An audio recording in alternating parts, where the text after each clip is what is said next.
Divorce? আমরা ভালোবেসে বিয়ে করেছিলাম সুব্রতা। আর আজ কিনা তুমি আমার থেকে আলাদা হতে চাইছো? আমাকে ছাড়া তুমি থাকতে পারবে? আমি ছাড়া অন্য পুরুষ যখন তোমাকে ছোঁবে, তখন তোমার গা ঘিনঘিন করবে না? ইমতিয়াজের কথার পরিপ্রেক্ষিতেই শুভ্রতা নরম স্বরে বলে ওঠে। আমি বাঁচার মতো বাঁচতে চাই ইমতিয়াজ, তার জন্য ডিভোর্সই একমাত্র পথ। তুমি যা বলবে আমি তাই করবো সুব্রতা। প্লিজ আমাকে ছেড়ে চলে যেও না। তুমি তো জানো তুমি ছাড়া আমার আর কেউ নেই। তুমিই একমাত্র আশ্রয়স্থল। হ্যাঁ, আমি ছাড়া তোমাকে কেউ টাকা দিয়ে চালাবেও না।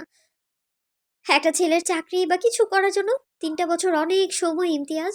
আর তোমার ব্যবহার, সেটা তো এখন আর নাই বলি। আমার কোনো শত্রুও যেন তোমার মতো ছেলেকে ভালোবেসে বিয়ে না করে। তোমার মতো কাউকে ভালোবেসে বিয়ে করলে যে ভালোবাসা নিজে আত্মহত্যা করে মরবে। আমি বলছি তো সুব্রতা, তুমি যাই বলবে আমি তাই করব। একবার শুধু বলেই দেখো। এই 3 বছরে তুমি এই কথা অনেকবার বলেছো ইমতিয়াজ। এবারে শেষ। প্লিজ আমাকে একটাবার সুযোগ দাও। তুমি আবার আমাকে কথা দিয়েছিলে, আমি যেভাবে চাইবো তুমি সেভাবেই চলবে। সেটা আর কবে বলতে পারো? আমি দেখতে এতটাও খারাপ না, পড়াশোনায় এতটাও খারাপ না আমি যে ভালো কাউকে পেতাম না।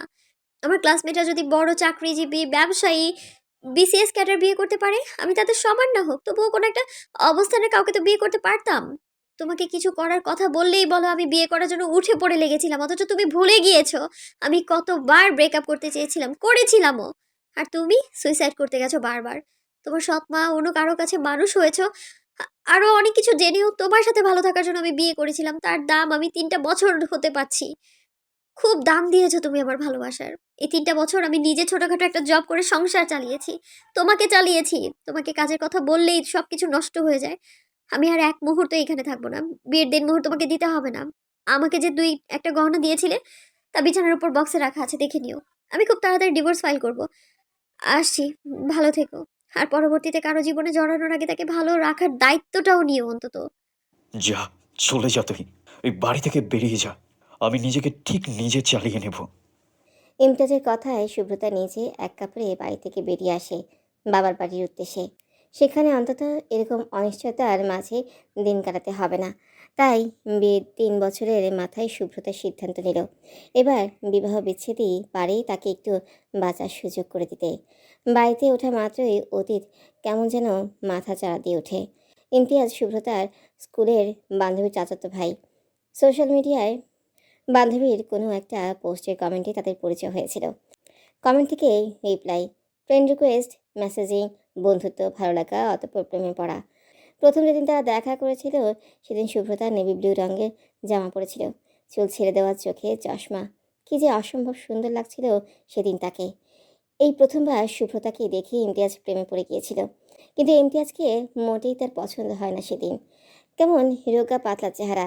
বাড়ি এসে সরাসরি ইমতিয়াজের প্রপোজালে না করতে না পেরে শুভ্রতা 3 মাস সময় নেয় এটা বলে যে, আপনার প্রতি আমার যদি কোনো অনুভূতি থাকে তাহলে এই 3 মাসের মধ্যে আমি আপনাকে নক দিব। আর যদি আমি নক না দিই তাহলে ভেবে নেবেন আপনার প্রতি আমার কোনো অনুভূতি নেই। তখন আপনি আমাকে আর মেসেজ দিবেন না প্লিজ।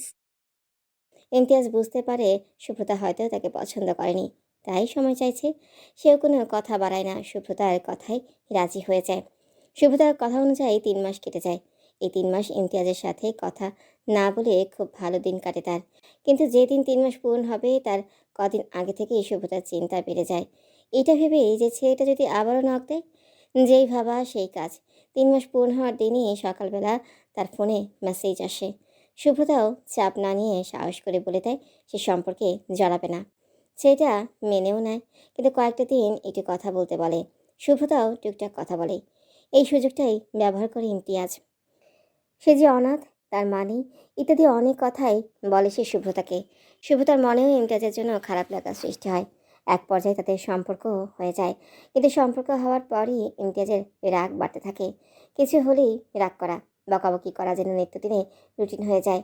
শুভ্রতা ব্রেকআপ করতে চাইলেই সে সুইসাইড করতে চলে যেত। এদিকে শুভ্রতাও তাকে অসম্ভব ভালোবেসে ফেলেছিল। তার এমন ব্যবহারের জন্য না পারছিল তাকে ছাড়তে, আর না পারছিল ভালোভাবে থাকতে। এদিকে শুভ্রতার বাসা থেকেও বিয়ের সম্বন্ধ দেখা হচ্ছিল। বিষয়টা ইমতিয়াজকে জানাতে ইমতিয়াজ তার বাড়ির মানুষকে রাজি করিয়ে ফেলে বিয়ের জন্য। শুভ্রতার বাবা মাও মেয়ের কথা ভেবে একটাবারও দ্বিমত করে না। শুভ্রতাও ভাবে ইমতিয়াজ হয়তো বিয়ের পর ঠিক হয়ে যাবে, তাই সে ভালো ভালো সম্বন্ধ ওকে পাশ কাটিয়ে ইমতিয়াজকে বিয়ে করে নেয়। বিয়ের পর থেকে শুরু হয় বড় সমস্যা। কারণ ইমতিয়াজের সৎ মা জানায় একসাথে এক বাড়িতে সে থাকবে না। তাই তারা দুজন আলাদা বাড়িতে থাকতে শুরু করে। দুজনের মাঝে ভালোবাসা যেমন ছিল তেমন ছিল ইমতিয়াজের খারাপ স্বভাব। কিছু হলেই প্রচণ্ড রেগে যেত। কোনো চাকরি সে করবে না, ব্যবসার জন্য বাবার থেকে টাকা নিয়ে সেটাও কীভাবে খরচ করে ফেলে। এই সময়টাতেই শুভ্রতা জানতে পারে ইমতিয়াজ নেশা করে। তবুও সে সবটা ঠিক করে নিতে চায়, কিন্তু দিনকে দিন তাদের সম্পর্ক আরও খারাপ হতে থাকে।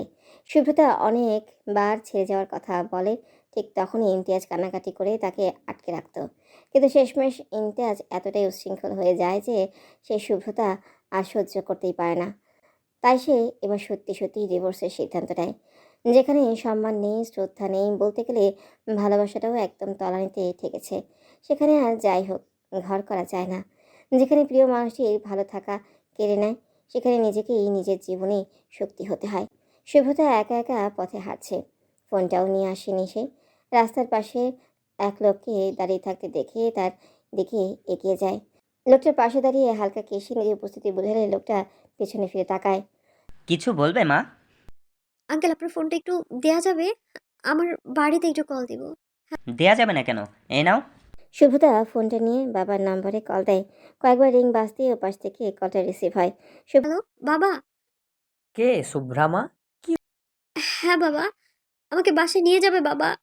আমি আর এখানে এক মুহূর্তও থাকতে পারছিলাম না বাবা, দম বন্ধ হয়ে আসছিল আমার। আমি বাসা থেকে একেবারে বেরিয়ে এসেছি, আর ফিরবো না কখনো। তুমি এই বাসার গলির সামনের রাস্তায় প্রথম দোকানটায় পাবে আমায়। আমি এখানেই আছি। হয়েছে মা? বাবা তুমি প্লিজ তাড়াতাড়ি এসো, আমি ফোন বা টাকা কিছুই আনিনি। ঠিক আছে মা, তুই আধ ঘন্টা অপেক্ষা কর, আমি চলে আসছি। শুভ্রতা পাশে দাঁড়িয়ে থাকা ছেলেটাকে ফোন ফেরত দিয়ে সামনের দোকানটির পাশে দাঁড়িয়ে বাবার জন্য অপেক্ষা করতে থাকলো। ইমতিয়াজের কথা খুব মনে পড়ছে। একটা দীর্ঘ নিঃশ্বাস ফেলে সে। নিজে নিজেকে বলে ওঠে, আর নয় শুভ্রতা, আর কত ওই মানুষটাকে সহ্য করবি? স্বামীর দায়িত্ব, তার স্ত্রীর ভরণ পোষণের দায়িত্ব নেয়া কোনো স্ত্রীর দায়িত্ব নয় এটা। আর সে তো তোর সাথে যা ইচ্ছে তাই ব্যবহার করে। ওখানে আর এক ফোঁটা ভালোবাসা অবশিষ্ট নেই। যেখানে ভালোবাসা নেই সেখানে সংসার হয় না। ইমতিয়াজ ঠিক তোকে ছাড়া বাঁচবে, তোকেও বাঁচতে হবে। কিছু সময় পরেই শুভ্রতার বাবা সাদাত হোসেন বাইক নিয়ে দোকানের সামনে এসে দাঁড়ায়। শুভ্রতা এগিয়ে এসে কোনো কথা না বলে বাবার বাইকে চড়ে বসে। সাদাত সাহেব হালকা ঘাড় বাঁকা করে মেয়ের দিকে তাকান। তোর বাসায় চল মা, কি হয়েছে গিয়ে দেখি। না বাবা, ওটা আমার বাড়ি না। তুমি প্লিজ আমাকে আর ওখানে যেতে বলো না। ওই বাড়িটাও আমার না, মানুষটাও না। তোদের মধ্যে ঝগড়া তো অনেকবার হয়েছে, এভাবে তো বাড়ি ছেড়ে আসিসনি, আজ হঠাৎ কি হলো? আমি আর সহ্য করতে পারছি না বাবা। তোমার মেয়েটা খুব ক্লান্ত, অনেক রাত ঠিক মতো ঘুমায় না তোমার মেয়ে।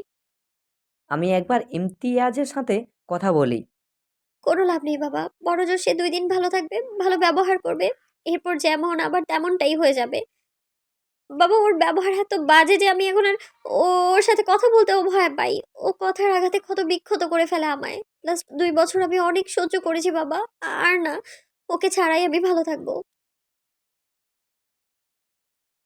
হুট করে না বাবা, আমি অনেকদিন ধরেই ভেবেছি। তুমি প্লিজ এখন এখান থেকে চলো না প্লিজ, আমার আর ভালো লাগছে না। শুভ্রতার কথা মতো সাদাত সাহেব আর সেখানে দেরি করেন না।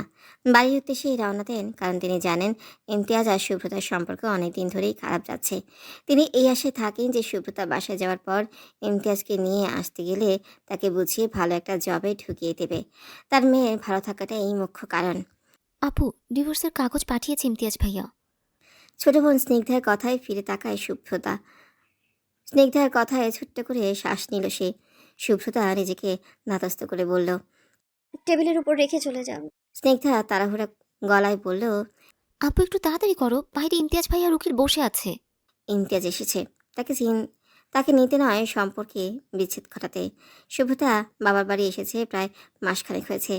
বাড়ির ফোনটা সারাক্ষণ নিজের কাছে রেখেছে সে, কিন্তু কোনো লাভ হয়নি। ইমতিয়াজ একটা বারের জন্য এ বাড়ির কারোর সাথে যোগাযোগ করেনি। স্নিগ্ধা কাগজটা টেবিলের উপর রেখে রুম থেকে বেরিয়ে গেল। শুভ্রতা সেটা নিয়ে বাহিরে রুমের দিকে পা বাড়ালো। শুভ্রতাকে আসতে দেখে এই মুখে বিরক্তি ভাবেনি, অন্যদিকে তাকায়। শুভ্রতা প্রথমে ভেবেছিল সে ইমতিয়াজের সাথে একা একটু কথা বলবে, কিন্তু তার মুখের ভাব দেখে মনে হচ্ছে সে খুব বিরক্ত। কিন্তু তবুও তার কিছু কথা শোনা উচিত। শুভ্রতা এগিয়ে যায় তাদের দিকে। পাশের সোফাতেই শুভ্রতার বাবা মা বসে আছে, দূরে দাঁড়িয়ে আছে স্নিগ্ধা। সাদাত সাহেব মেয়েকে দেখে একটা দীর্ঘ নিঃশ্বাস ফেলেন। এই এক মাসেই মেয়ের চেহারা কি হয়ে গেছে। নিজে প্রাণবন্ত মেয়েটাকে এভাবে আর দেখতে পারছেন না উনি। শুভ্রতা ইমতিয়াজের পাশে গিয়ে দাঁড়ালো। একটু আলাদা কথা বলা যাবে আপনার সাথে? ইমতিয়াজ কিছু বলে না, চুপচাপ বসেই রইল। তার কোনো ইচ্ছে নেই শুভ্রতার সাথে আলাদা আর কোনো কথা বলার। যে সম্পর্ক ভেঙে গেছে সেই সম্পর্কের পেছনে ছোটা বোকামি। ইমতিয়াজকে চুপ থাকতে দেখে শুভ্রতা আবারও বলে ওঠে। বেশি সময় নেব না, চিন্তা নেই। আপনি চাইলে আমার রুমে আসতে পারেন 5 মিনিটের জন্য। 4 বছরের সম্পর্ক আর 3 বছরের সংসারে এই 5 মিনিট তো আমি পেতেই পারি, তাই না? আমি আমার রুমে অপেক্ষা করছি। শুভ্রতা নিজের রুমে চলে গেলে ইমতিয়াজও তার পিছু পিছু চলে আসে। তার মুখ থেকে বিরক্তির ছাপ এখনো যায়নি। ইমতিয়াজ রুমে প্রবেশ করতেই শুভ্রতা চেয়ার এগিয়ে দেয় বসার জন্য। ইমতিয়াজ বসে না, সেখানেই দাঁড়িয়ে থাকে। আমি বুঝবো না, হাতে বেশি সময় নেই। যা বলার তাড়াতাড়ি বলো। আর যেই মেয়ে তার স্বামীকে ছেড়ে রাতের বেলা বেরিয়ে যেতে পারে তার সাথে আমার কোনো কথাই থাকতে পারে না।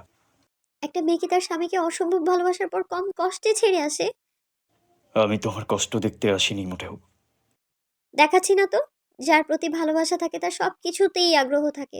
যার প্রতি ভালোবাসা থাকে না, তার সব কথা, এমনকি তার উপস্থিতিটাও বিরক্তিকর লাগে। ঠিকই ধরেছ, খুব বিরক্ত লাগছে আমার। আর তুমি বলেছিলে না আমি তোমার মতো কাউকে পাবো না? এই মাসের মধ্যেই আমি বিয়ে করছি, দেখে নিও। বউকে চালানোর মতো কিছু অর্জন করে বিয়ে করো। শুধু শুধু জেদ করে আরেকটা মেয়ের জীবন নষ্ট করো না। কি যেন বলেছিলে আমাকে?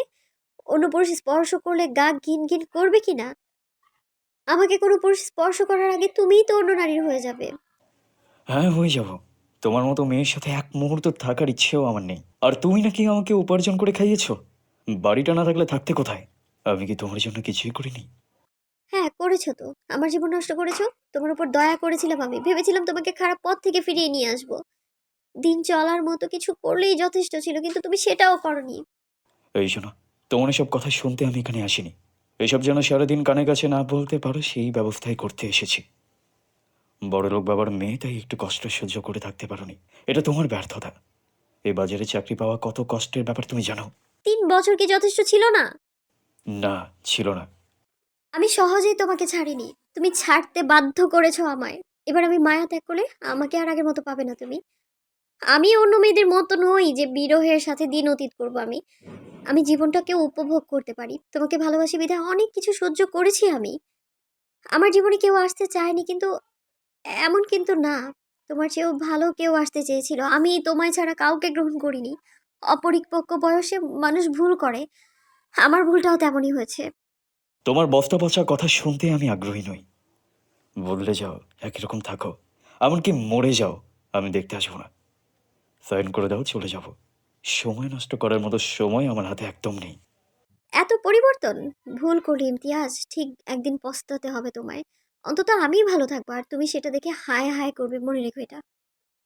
যা ইচ্ছে করো, আপাতত আমার জীবন থেকে বিদায় নাও। তুমি আমায় পেয়েও হারালে। এমন একটা সময় আসবে যখন আমাকে পাওয়ার জন্য ভিখারির মতো ঘুরলেও পাবে না তুমি। পৃথিবীর সবচেয়ে সুন্দর অনুভূতি কি জানো? ফিরে আসা। যেটা আমি চাই না আর তুমিও কোনোদিন পাবে না। ইচ্ছেও নেই। ইমতিয়াজের এই কথাটা যেন শুভ্রতার গায়ে জ্বালা ধরিয়ে দেয়। তাকে তাকে ছাড়া থাকার জিদ পেয়ে বসে। শক্ত গলায় বলে ওঠে। আপনি চরিত্রটা আসলেই মাদক। আপনাকে ছাড়লে ভালো থাকবো জেনেও কেমন সদ ইচ্ছায় আপনাকে গ্রহণ করে মৃত্যুকে বরণ করে নিয়েছি দেখুন। কিন্তু আর নয়, এবার আমি বাঁচবো। আপনাকে ছাড়া খুব ভালোভাবেই বাঁচবো আমি। শুভ্রতা কথা শেষ করে রুম থেকে বেরিয়ে যায়।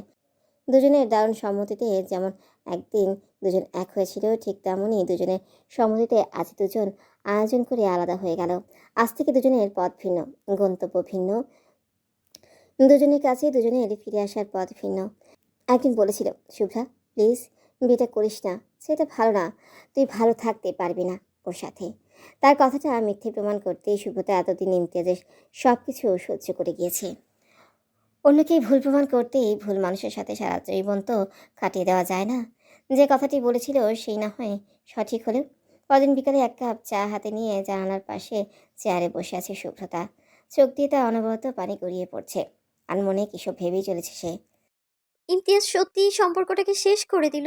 দুজনে যে কম ভালোবাসে সেই নাকি সম্পর্কের সবটা নিয়ন্ত্রণ করে। তবে ইমতিয়াজ চাইলেই তো সম্পর্কটা আগের মতো করে নিতে পারতো। এত ভালোবাসার পরেও পুরুষ এরকম করতে পারে?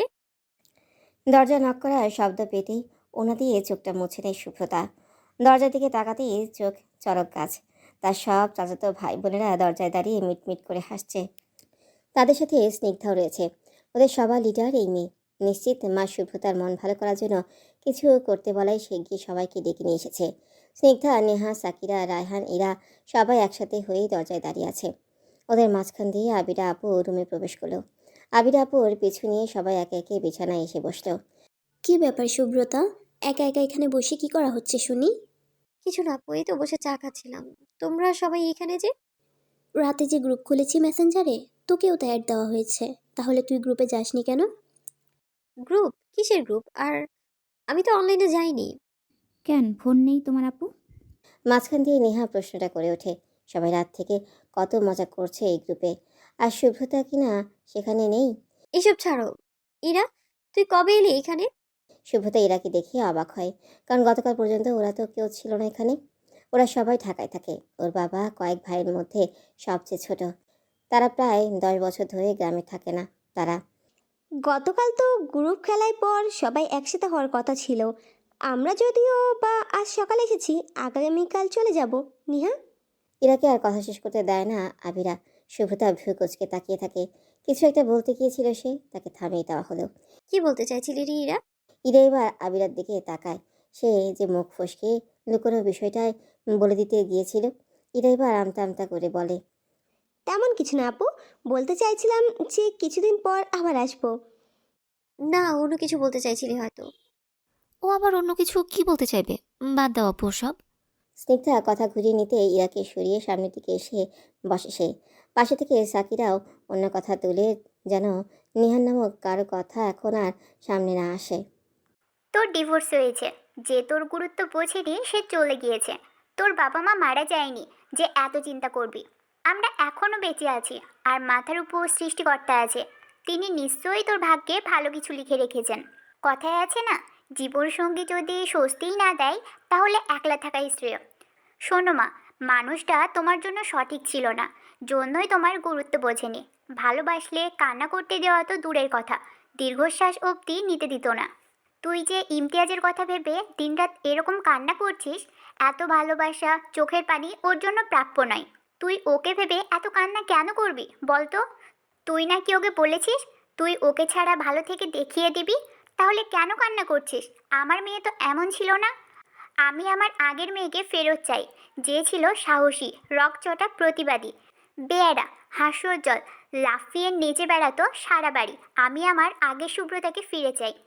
সন্ধ্যার পর মায়ের কোলে মাথা রেখে কথা বলতে বলতে কান্না করে ফেলে শুভ্রতা। প্রিয় মানুষকে ছেড়ে থাকতে কষ্ট হচ্ছে, বিষয়টা এমন না। এত ভালোবাসার পরও মানুষ ছেড়ে যেতে পারে, এত কিছু করার পরও শূন্য হাতে ফিরিয়ে দিতে পারে, এটা ভেবে তার খারাপ লাগছে। আয়েশা বেগম আবারও বলে ওঠেন, ওই ছেলেই কি শুধুমাত্র তোর ভালোবাসার মানুষ ছিল? আমরা কেউ না? শুভ্রতা মায়ের কোল ছেড়ে এবার উঠে বসে, চোখ মুখ মুছে নেয়, মায়ের দিকে তাকিয়ে বলে, মা, তোমার ভালো করেই জানো তোমরা আমি ওরকম মেয়ে নই যারা মুখ বুজে সবটা সহ্য করবে, কষ্ট সহ্য করবে। আমি কিছুক্ষণ কান্না করব, তারপর নিজেকে হালকা করব, আর তারপরেই নিজেকে ঠিক করে দাঁড় করিয়ে নেব। আমি ওকে ভালোবাসি বলে কষ্ট পাচ্ছি না, ওর জন্য সত্যি আর ভালোবাসা ভেতর থেকে আসে না মা। আমি ভালোবেসেছিলাম, এই জন্যই এতগুলো দিন ওকে সহ্য করেছি, সুযোগ দিয়েছি আমি ওকে। তাছাড়া আমি তো ওইরকম মেয়ে যে ভালোবাসার বদলে ভালোবাসা দেয় আর ঘৃণার বদলে ঘৃণা। আমি আর কান্না করব না, অনেক দিন তো হলো কান্নাকাটির। এবার ও কাঁদবে আর আমি হাসবো। তোকে একটা কথা বলার ছিল রে মা। যা ইচ্ছে বলো, কিন্তু আমি মা এখনই আর কারোর সাথে বিয়েতে বসতে বলো না প্লিজ। আমি পারবো না এটা। একদিন না একদিন বিয়ে তো করতেই হবে, কিন্তু এখন বলছিলাম কি মা, এভাবে ঘরে বসে না থেকে আবার ক্লাস শুরু কর। এখন থেকে পড়াশোনায় রেগুলার হয়ে যা। শুভ্রতাও যে এই বিষয়টি ভাবেনি তেমন না। সে নিজেও ভেবেছে এরকম এইভাবে একা একা থাকার চেয়ে নিয়মিত ক্লাস করলে আর বন্ধু বান্ধবদের সাথে মিশলে একটু ভালো থাকা যাবে। বন্ধু নামক মানুষগুলো যে খুব ভালো রাখতে পারে। হ্যাঁ মা, আমিও ভেবেছি ক্লাস করবো রেগুলার। আর এখন তো ভার্সিটি এখান থেকে বেশি দূরেও হবে না, প্রতিদিনই যেতে পারবো। আয়শা বেগম মেয়ের মাথা আর মুখ স্পর্শ করে আদর করে দেয়। মেয়েটার শরীরের অবস্থা খুব খারাপ, কেমন শুকিয়ে গিয়েছে। সারাদিনে একবেলাও ঠিক মতো খেতে চায় না সে। তিনি বলেন, একটা মেয়ে ততক্ষণ দুর্বল থাকে যতক্ষণ সে কান্না করে। সে যখন কান্না করা বন্ধ করে দেয় তখন কান্না করতে হয় তাকে, যে সেই মেয়েকে কাঁদিয়েছে। হ্যাঁ মা, এই যে তোমার মেয়ে কথা দিল তোমায়, আজকের পর থেকে তোমার মেয়ের চোখে আর কাটার পানি দেখবে না। আয়েশা বেগমের মুখে হাসি ফুটে যায়। বাবা মা কখনো তার মেয়ের চোখের পানি কষ্ট সহ্য করতে পারে না। পৃথিবীর সব কষ্ট তারা সহ্য করে নিলেও সন্তানের মন খারাপই যেন তাদের গলায় কাটার মতো বিঁধে যায়। আয়েশা বেগম আর শুভ্রতা কথা বলছে এমন সময় স্নিগ্ধা আবারও দলবল নিয়ে ঘরে প্রবেশ করে। মা আর মেয়ে একসাথে দরজার দিকে তাকায়। শুভ্রতা গলা ঠিক করে নিজেকে স্বাভাবিক করে নেয় আর তাদের উদ্দেশ্যে বলে, কিরে তোদের কি হয়েছে? সকাল থেকে কয় পাক দিলি বলতো? সবার মাঝখান থেকে নেহা এগিয়ে এসে বলে, মা বলেছে আজ আমাদের বাড়ির সবার খাওয়া দাওয়া হবে, ছাদে সব কিছুর ব্যবস্থা করা হবে। কাকা ও ছাদে চলে গেছে। বাবা, তোর বাবা, আমজাদ কাকা, রায়হান ভাইয়া সবাই আজ রান্না করবে। কি রান্না হবে জানিস? বিরিয়ানি। রায়হান ভাইয়া, আজাদ কাকা বাজারে চলে গেছে বাজার করতে। শুভ্রতার মুখে হাসি ফুটে যায়। অনেকদিন পর সবাই একসাথে হচ্ছে, কি যে মজা হবে। রাহান ভাইও এসেছে ভাবা যায়।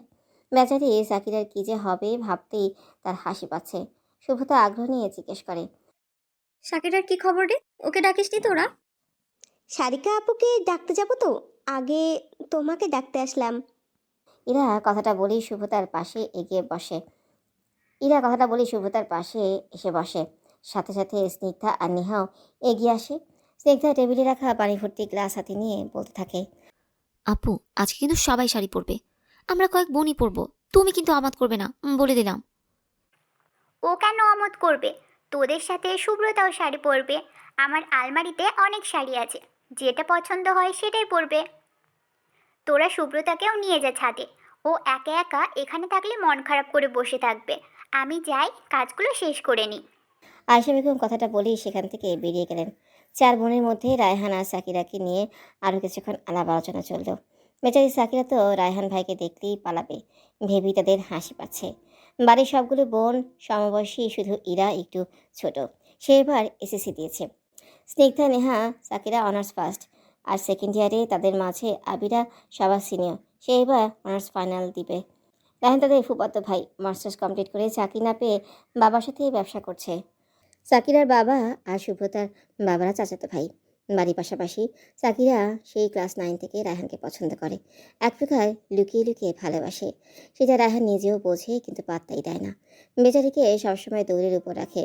সাকিরা মাঝে মাঝে রেগে গিয়ে শুভ্রতাকে বলতো, তোদের রায়হান ভাইয়ের মুখে কি কেউ জন্মের পরে মধু দেয়নি? ব্যাটার মুখ দিয়ে কোনো মিষ্টি কথাই বের হয় না, সারাক্ষণ মুখ গম্ভীর করে রাখবে। আর আমি গাথি ওই ব্যাটার প্রেমে পড়ে বসে আছি, শালা খবিস কোথাকার। রায়হানের সামনে কিছু বলার সাহস না পেলেও তার আড়ালে বংশশুদ্ধ বউকে উদ্ধার করে দেওয়ার মেয়ে সে। মাঝে মাঝে এত অশ্লীল শব্দ ব্যবহার করে যে কানে আঙ্গুল দিয়ে রাখতে হয়। সারাদিন বাড়ির সব বড়রা রান্না আর রান্নার সাহায্যে ব্যস্ত। বাড়ির মেয়েগুলো আড্ডা আর খেলাধুলায় ব্যস্ত। 1 মাস পেরিয়ে গেছে সুব্রত এবারে আসার। একটা সময়ের জন্য সে মন খুলে হাসেনি। হয়তো কোনো সময় জোরপূর্বক হাসির রেখা টেনেছে সে। আজ মেয়ের মুখে হাসি আর চটপটে স্বভাব দেখে সাহাদাত সাহেবের মুখেও হাসি ফুটেছে। তিনি কাজের ফাঁকে ফাঁকে মেয়েকে এক নজর করে দেখে নিচ্ছেন। কি সুন্দর করে হাসতে পারে মেয়েটা। যে মেয়ের সৌন্দর্য হাসিতে প্রকাশ পায়, সেই মেয়েকে ইমতিয়াজের মতো গর্ধব কাঁদিয়েছে ভাবতেই যেন গায়ে জ্বালা ধরে যায় ওনার। মেয়ে নিজে পছন্দ না করলে কোনোদিনও ওই ছেলের কাছে তিনি মেয়ে বিয়ে দিতেন না। তাকে পাওয়ার জন্য যে একজন বাচ্চা মানুষের মতো কান্না করেছিল।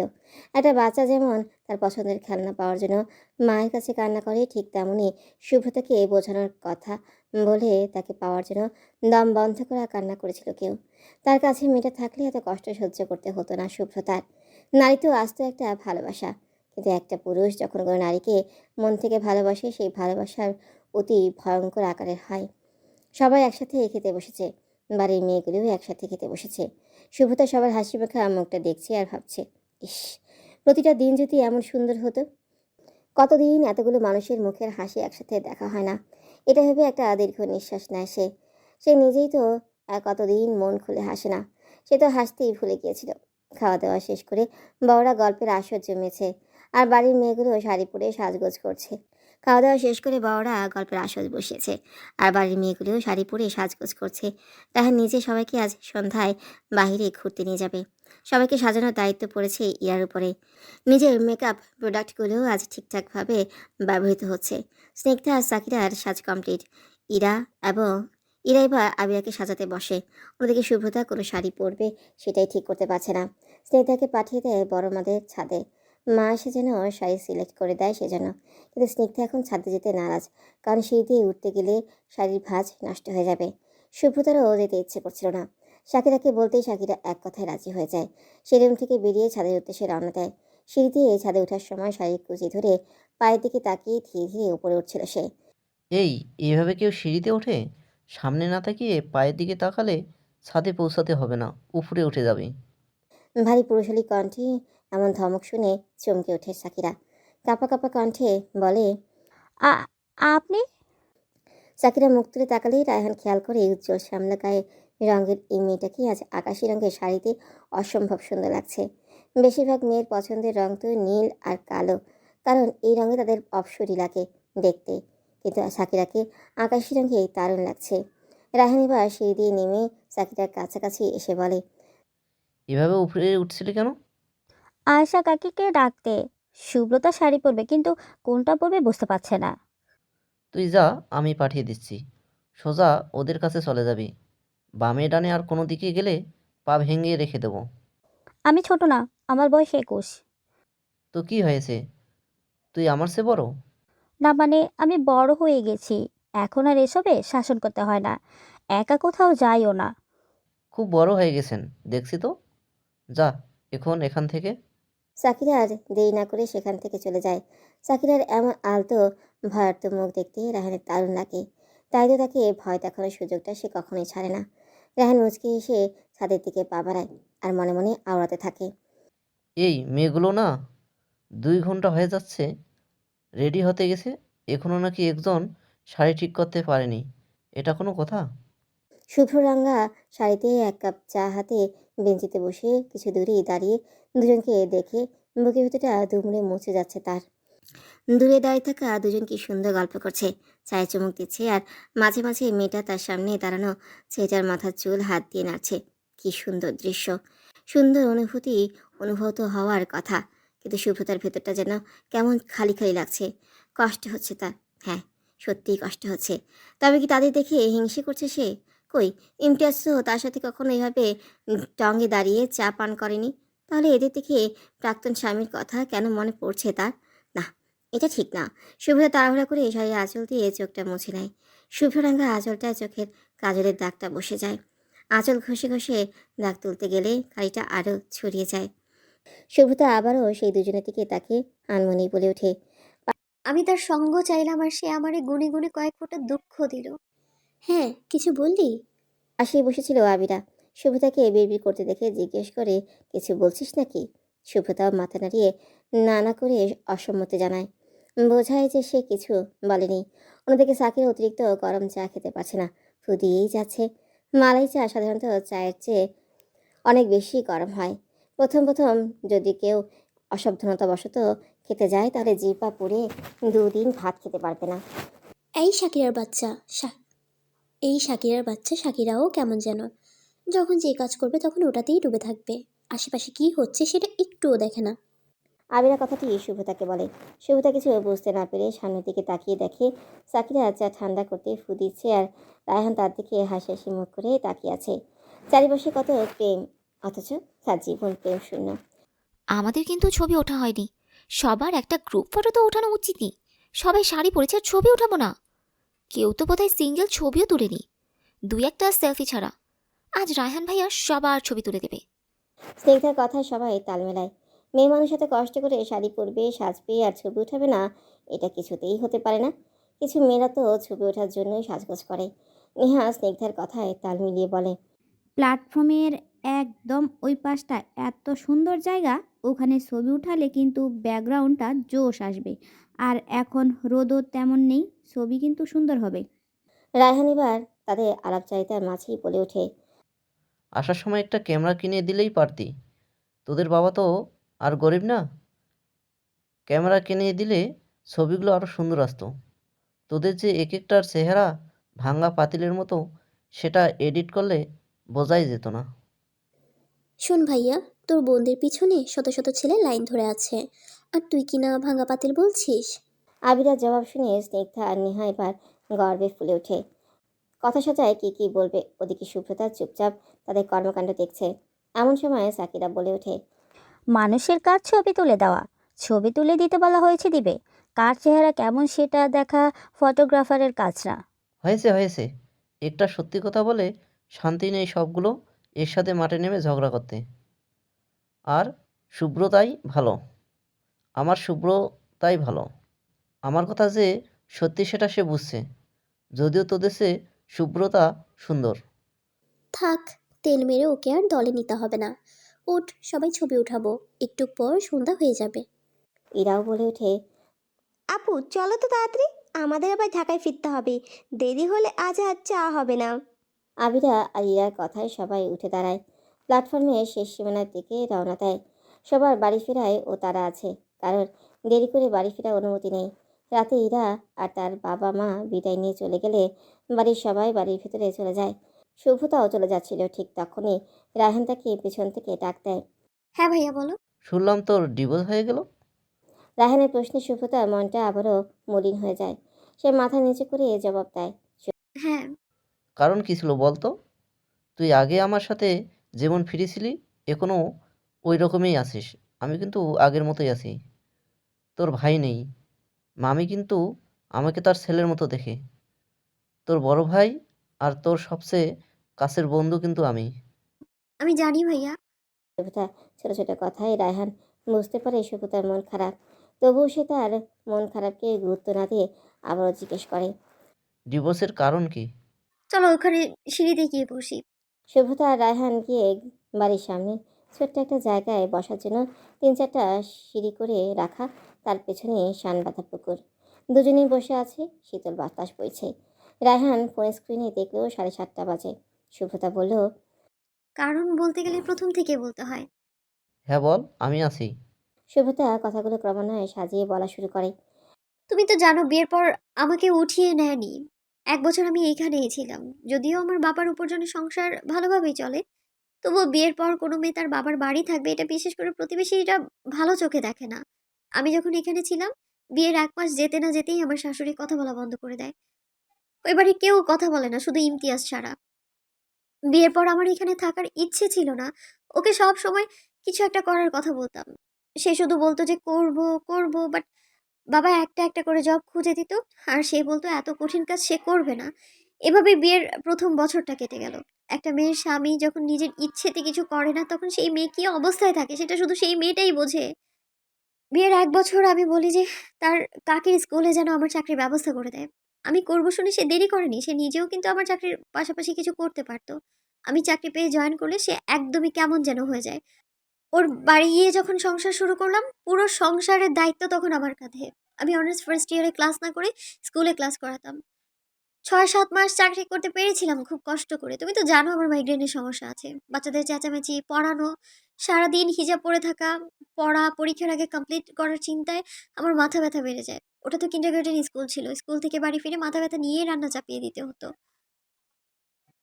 ও শুধু সারাদিন বাইরে থাকা, বন্ধুদের সাথে আড্ডা দেওয়া, আর মাস শেষে বেতন পেলে সেটা নিয়ে নেওয়া ছাড়া আর কোনো কাজই ছিল না।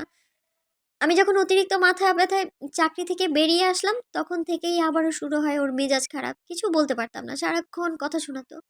ওর বাবা কিছু টাকা দিত কোনো ব্যবসা করার জন্য, কিন্তু সেই টাকা সে কিভাবে যে খরচ করলো জানো?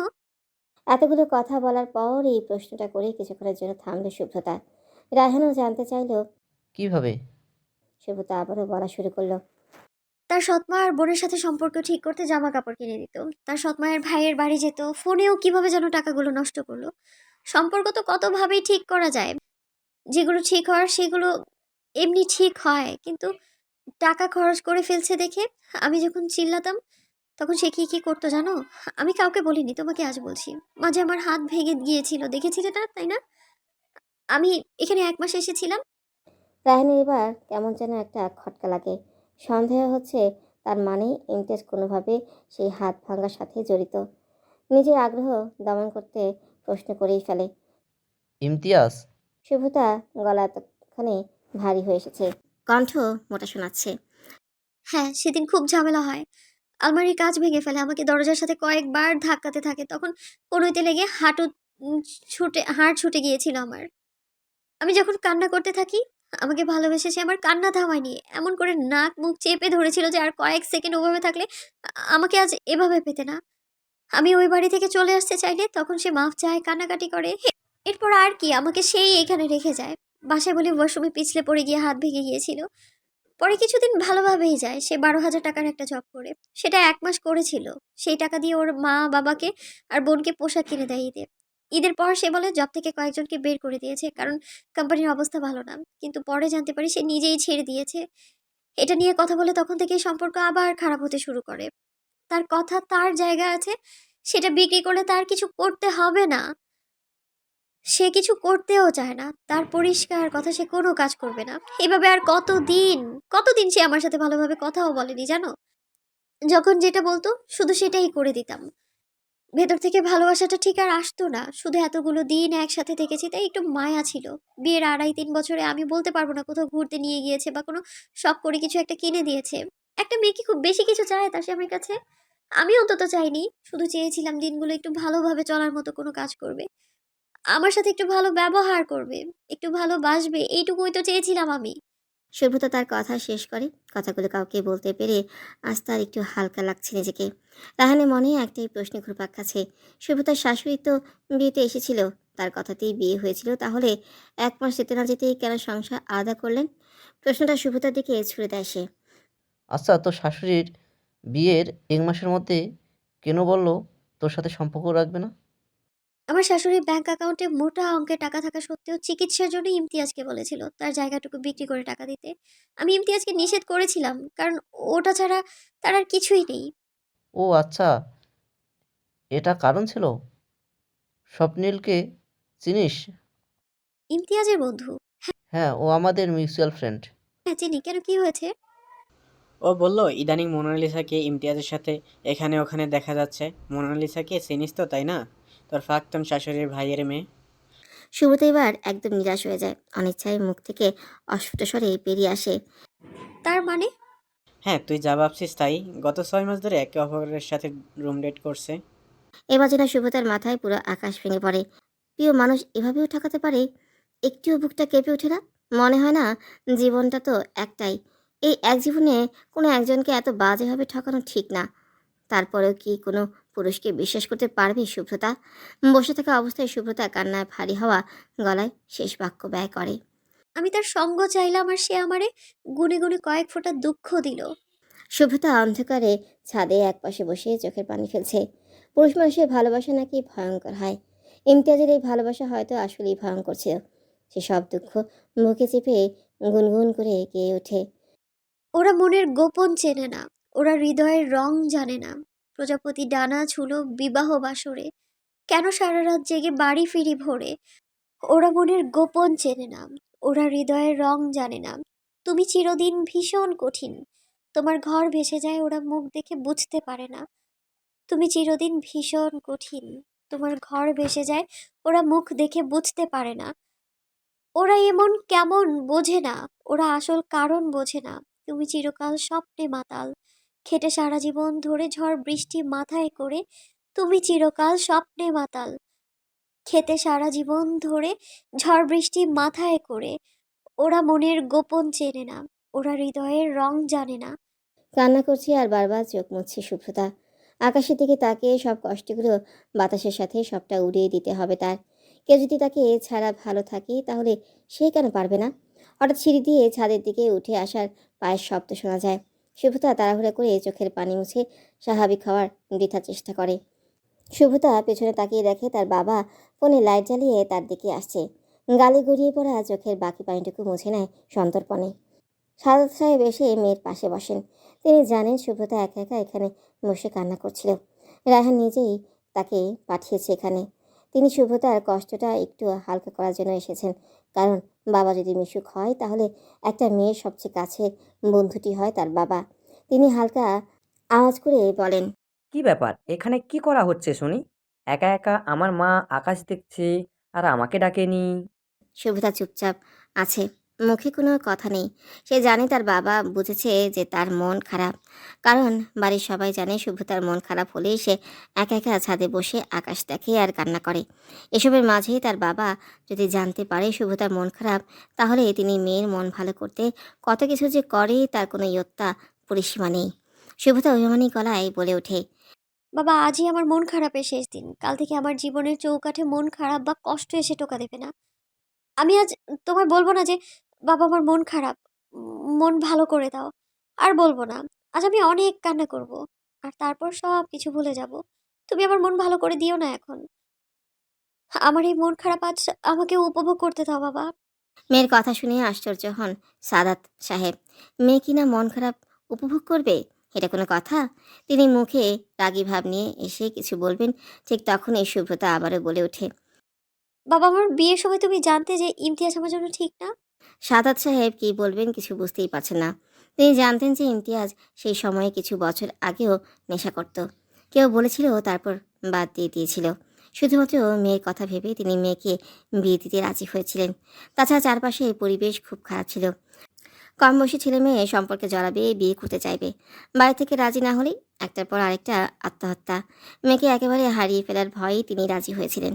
সাদাত সাহেবের নীরবতা কাটাতে শুভ্রতা আবারও বলে ওঠে, কি হলো বাবা? সাদাত সাহেব এবার বলেন, হ্যাঁ, জানতাম। তাহলে আমার বিয়ে কেন দিয়েছিলে? তুমি একটু জোর করে রাজি না হলে বিয়েটা হতো না। হ্যাঁ, এটা সত্যি যে আমি এক কথায় রাজি হয়ে গিয়েছিলাম। না হয়েও তো উপায় ছিল না। যদি তার সাথে বিয়ে না দেওয়াতে তুই সুইসাইড করতি, তাহলে আমার আর তোর মায়ের কি হতো বল তো? আমি কোনোদিনও ওসব করতাম না। ও নিজেই তো সুইসাইডের ভয় দেখিয়েছিল যে আমি যদি বিয়ে না করি তাহলে ও আমায় ছাড়া বাঁচবে না। ওসব ছেলেমানুষি, যা হওয়ার তা হয়ে গেছে। এখন ওসব অতীত। অতীত থেকে বেরিয়ে আয় মা। আমার সেই ৩ বছর আগের মেয়েটাকে ফিরে পেতে চাই। দেবী? শুভ্রতা কিছুক্ষণ চুপ করে থেকেই বাবার কাঁধে মাথা রেখে বলে ওঠে, হ্যাঁ, কাল সকাল থেকেই পাবে। এখন যাও, আমি আধা ঘন্টা পর নিচে আসছি। সাদাত সাহেব এবার মেয়েকে মজার ছলেই বলেন, আবার কি কান্না করতে হবে তোর? বাবা, আচ্ছা, আচ্ছা, যাচ্ছি। আর শোন মা, তোর মায়ের কাছে টাকা রাখা আছে। সকালে গিয়ে তোর ক্লাসের বই খাতা যা লাগে কিনে আনবি। আর একটা ফোন কিনবি। প্রয়োজনে ফোন কেনার সময় আমাকে কল দিবি। আমি এসে কিনে দেবো। এই সপ্তাহের মাঝে ক্লাস শুরু করবি। হ্যাঁ বাবা, আমি এখন আমার ক্যারিয়ারে ফোকাস করব। এই না হলে আমার মেয়ে। আচ্ছা, আমি যাই। তুই আধ ঘন্টার মধ্যে নিচে চলে আসবি কিন্তু। আর অবশ্যই ৩ বছর আগের শুভ্রতা হয়ে, যার মাঝে কোনো নীরবতা থাকবে না। ঠিক আছে, মনে থাকবে। এবার যাও। সাদাত সাহেব মেয়েকে একা কিছু সময় কাটানোর জন্য রেখে নিচে চলে যান। শুভ্রতা আকাশের দিকে তাকিয়ে থাকে। কেন যেন তার আর কান্না করতে ইচ্ছে করছে না। তার সাথে থাকতেই তো প্রতিদিন নামাজে বসে আল্লাহর কাছে চাইতো ইমতিয়াজ যেন ভালো একটা মানুষ হয়ে যায়, আর নইলে যেন এই মানুষের সাথে তার আর থাকতে না হয়। সৃষ্টিকর্তা তার দোয়া কবুল করে নিয়েছে। প্রায় সপ্তাহখানেক ধরে শুভ্রতা ক্লাস করা শুরু করেছে। সাকিরা আর শুভ্রতা দুজন একই ডিপার্টমেন্টে একই সাথে পড়াশোনা করে। সাকিরা খুব একটা ভালো স্টুডেন্ট না হওয়ায় শুভ্রতা খুব একটা সুবিধা করতে পারছে না।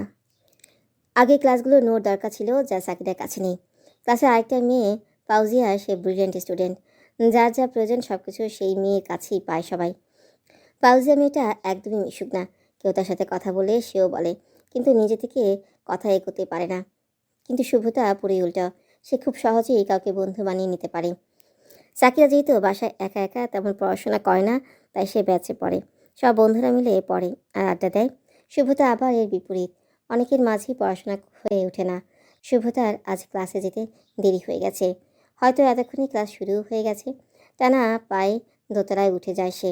গত 2 দিন সে ক্লাস করতে পারেনি। বাসায় তার নানা বাড়ি থেকে আত্মীয় এসেছিল। মায়ের সাথে কাজ করতে হয়েছে, সবাইকে সময় দিতে হয়েছে। ক্লাসের দরজায় দাঁড়াতেই দেখে ডিপার্টমেন্টের হেড দাঁড়িয়ে আছে পাশে একজন লোক। লোক বলা যায় না, বয়স হয়তো 30 হবে। লোক বলা যেতেও পারে। ক্লাস টিচার হিসেবে তো অন্য কারো থাকার কথা ছিল। ভেতরে যাওয়ার অনুমতি চাইবে কি না সেটা ভাবছে শুভ্রতা। এমন সময় স্যার নিজেই তাকে ভেতরে যেতে বলে। কোনার সারিতে 3য় বেঞ্চে বসে আছে ফাউজিয়া একা, কালো হিজাব আর মাস্ক পরে। সে ভালো ছাত্রী হওয়ায় কেউ তার আশেপাশে কেমন ঘেঁষতে চায় না। যারা নিয়মিত ক্লাসে আসে তাদেরও অন্য কোনো উদ্দেশ্য থাকে। শুভ্রতা গিয়ে ফাউজের পাশে বসে হালকা ধাক্কা দিয়ে জানতে চায়, স্যারের পাশেই দাঁড়িয়ে আছে ওটা কি? নতুন স্যার? জবাবটা দিয়ে ফাউজিয়া ইশারায় মনোযোগ হতে বলে, নিজেও সামনের দিকে তাকায়। শুভ্রতা আগ্রহ দমাতে না পেরে বলে ওঠে। ইনি আমাদের টিচার। ফাউজিয়া সেদিকে তাকিয়ে বলে, হ্যাঁ ইনি। স্যার দেখতে কিন্তু মাশাআল্লাহ। থামবি তুই, চুপচাপ কথা শোন। শুভ্রতা আর কিছুই বলে না। চারপাশে একটু তাকিয়ে দেখি মেয়েগুলো স্যারকে দেখছে আর কী সব বলাবলি করছে ফিসফিস করে। হয়তো কম বয়সী স্যারকে সবার মনে ধরেছে। ডিপার্টমেন্টের হেড ক্লাস থেকে চলে গেলেন, এবার নিশ্চয়ই পরিচয় পর্ব শুরু হবে। তার জন্য সবাই অপেক্ষা করছে। যদিও স্যার নতুন, স্যারের পরিচয় দিয়ে গেলেন, তবু নতুন স্যার সবার উদ্দেশ্যেই বললেন, আমি সাহিল শেখ, আপনাদের ক্লাস টিচার আজ থেকে আমি আমার পড়া শেষ করে এখানে জয়েন করেছি। আশা করছি আপনারা সবাই আমাকে ক্লাসে সহযোগিতা করবেন। আজ যেহেতু আমি আপনাদের কাছে নতুন আর আপনারাও আমার কাছে নতুন, তাই আজ আমরা সবাই পরিচিত হয়ে নিব। আমি তো আমার পরিচয় দিয়ে দিলাম, এবার আপনারা আপনাদের পরিচয় দিবেন। আমার বিষয়ে আর কোনো প্রশ্ন আছে আপনাদের? ক্লাসের লাস্ট বেঞ্চ থেকে একটা ছেলে প্রশ্ন করলো, স্যার আপনি কি ম্যারিড? না মানে আমার আশেপাশের মেয়েগুলোর এই একটাই প্রশ্ন, কিন্তু প্রশ্ন করতে কেউ সাহস পাচ্ছে না। যদি বলতেন তাহলে সবার উপকার হতো। না, আমি অবিবাহিত। আর কোনো প্রশ্ন? সবাই একযোগে মাথা ঝাঁকিয়ে না বলল। সাহেল শেখ এবার একে একে সবার পরিচয় নেওয়া শুরু করলেন। সাহিল স্যার হট না? সুব্রতার কথায় জিহ্বায় কামড় দেয় সাকিরা। মাত্র সে পেছন থেকে দৌড়ে আসছিল সুব্রতার সাথে ক্যান্টিনে যাবে বলে। কাছাকাছি আসতেই সুব্রতার আজগুবি মার্কার কথা শুনে কানে আঙুল দিতে ইচ্ছে করছে তার। ফাউজিয়া তো হাঁটা থামিয়ে দাঁড়িয়ে গেছে। সাকিরা টানা পায়ে তাড়াতাড়ি সুব্রতার কাছে এসে কোমরে হাত দিয়ে দাঁড়ায়। তোর মুখে কি কিছু বাধে না সুব্রতা? কেন? আমি আবার কি বললাম? ফাউজিয়া এবার নরম স্বরে বলে, স্যারকে কেউ হট বলে সুব্রতা? ও মা, হটকে হট বলবো না? স্যারকে যদি ভালো লাগে বড় জোর বলতে পারিস স্যার সুন্দর। স্যারের সাথে কি এসব শব্দ বলা যায়? অসহায়ের মতো মুখ করে কথাটা বলে সাকিরা। সুব্রতা এবার তার কাছাকাছি এসে বলে, কে যেন আমার ভাইকে বলেছিল? সুব্রতার কথা শুনে ফাউজিয়া সাকিরার দিকে তাকায়। সে এবার আরো বেশি অসহায় বোধ করছে। সে বন্ধু বানাতে পারে না ঠিক আছে, কিন্তু কপালই এমন মেয়ে বন্ধু জুটবে। তার বাবা বলা কথাটা এবার কানে বাজতে থাকে। সময় খারাপ, সঙ্গ এগিয়ে চলবি মা। একা থাকবি তবুও খারাপ বন্ধু বানাবি না। মাথায় রাখবি সঙ্গ দোষে লোহা ভাসে। তবে এবার সুব্রতার সঙ্গ ছেড়ে দেওয়া উচিত। পরক্ষণেই মন বলে ওঠে, শোন, কাউকে হট বললেই কেউ খারাপ হয়ে যায় না। সুব্রতাকে ছাড়লে তুই আর ওর মতো বন্ধু পাবি না। এটা তো আর স্যার না, স্যারকে কেউ হট বলে? ভালো হয়ে যা সুব্রতা। ছি, কি সব বলিস তুই? সময় থাকতে ভালো হয়ে যা। আমার বাপের কড়া নির্দেশ, ভালো হওয়া যাবে না। ভালো হলেই মানুষ পেয়ে বসবে। দেখিস না, খারাপ মানুষের সাথে কেউ লাগতে আসে না। খারাপ মানুষকে সবাই ভয় পায়, ভালো মানুষকে সময় সুযোগ পেলে সবাই বাস দেয়। আইকাওয়ালা, আছোলা, গিরাসহ সব ধরনের বাস দেয়, বুঝলি? তোর সাথে কথা বলা মানেই ভুল করা। সাকিরার কথা সুব্রতা খুব একটা পাত্তা না দিয়ে বলে, তোর আবার কি হলো রে ফাউজিয়া? কিছু না। কিছু খেতে যাবি না? ক্লাস শুরু হয়ে যাবে তো আবার। হ্যাঁ চল। তিনজন হাঁটা শুরু করে দেয় ক্যান্টিনের উদ্দেশ্যে। হাঁটতে হাঁটতে ফাউজি এবার আগ্রহ নিয়ে বলে ওঠে, তুই গত 2 দিন আসিসনি কেন জানিস? এই কয়টা দিনে আমার বাজে অভ্যাস হয়ে গেছে। এখন কেমন যেন ক্লাসে তুই না থাকলে একা একা লাগে। প্রতিদিন ক্লাসে আসবি। কলেজ বাঙ্ক দেওয়া একদম উচিত না। বড়সড় কারণ না থাকলে বাদ দেওয়া উচিত না।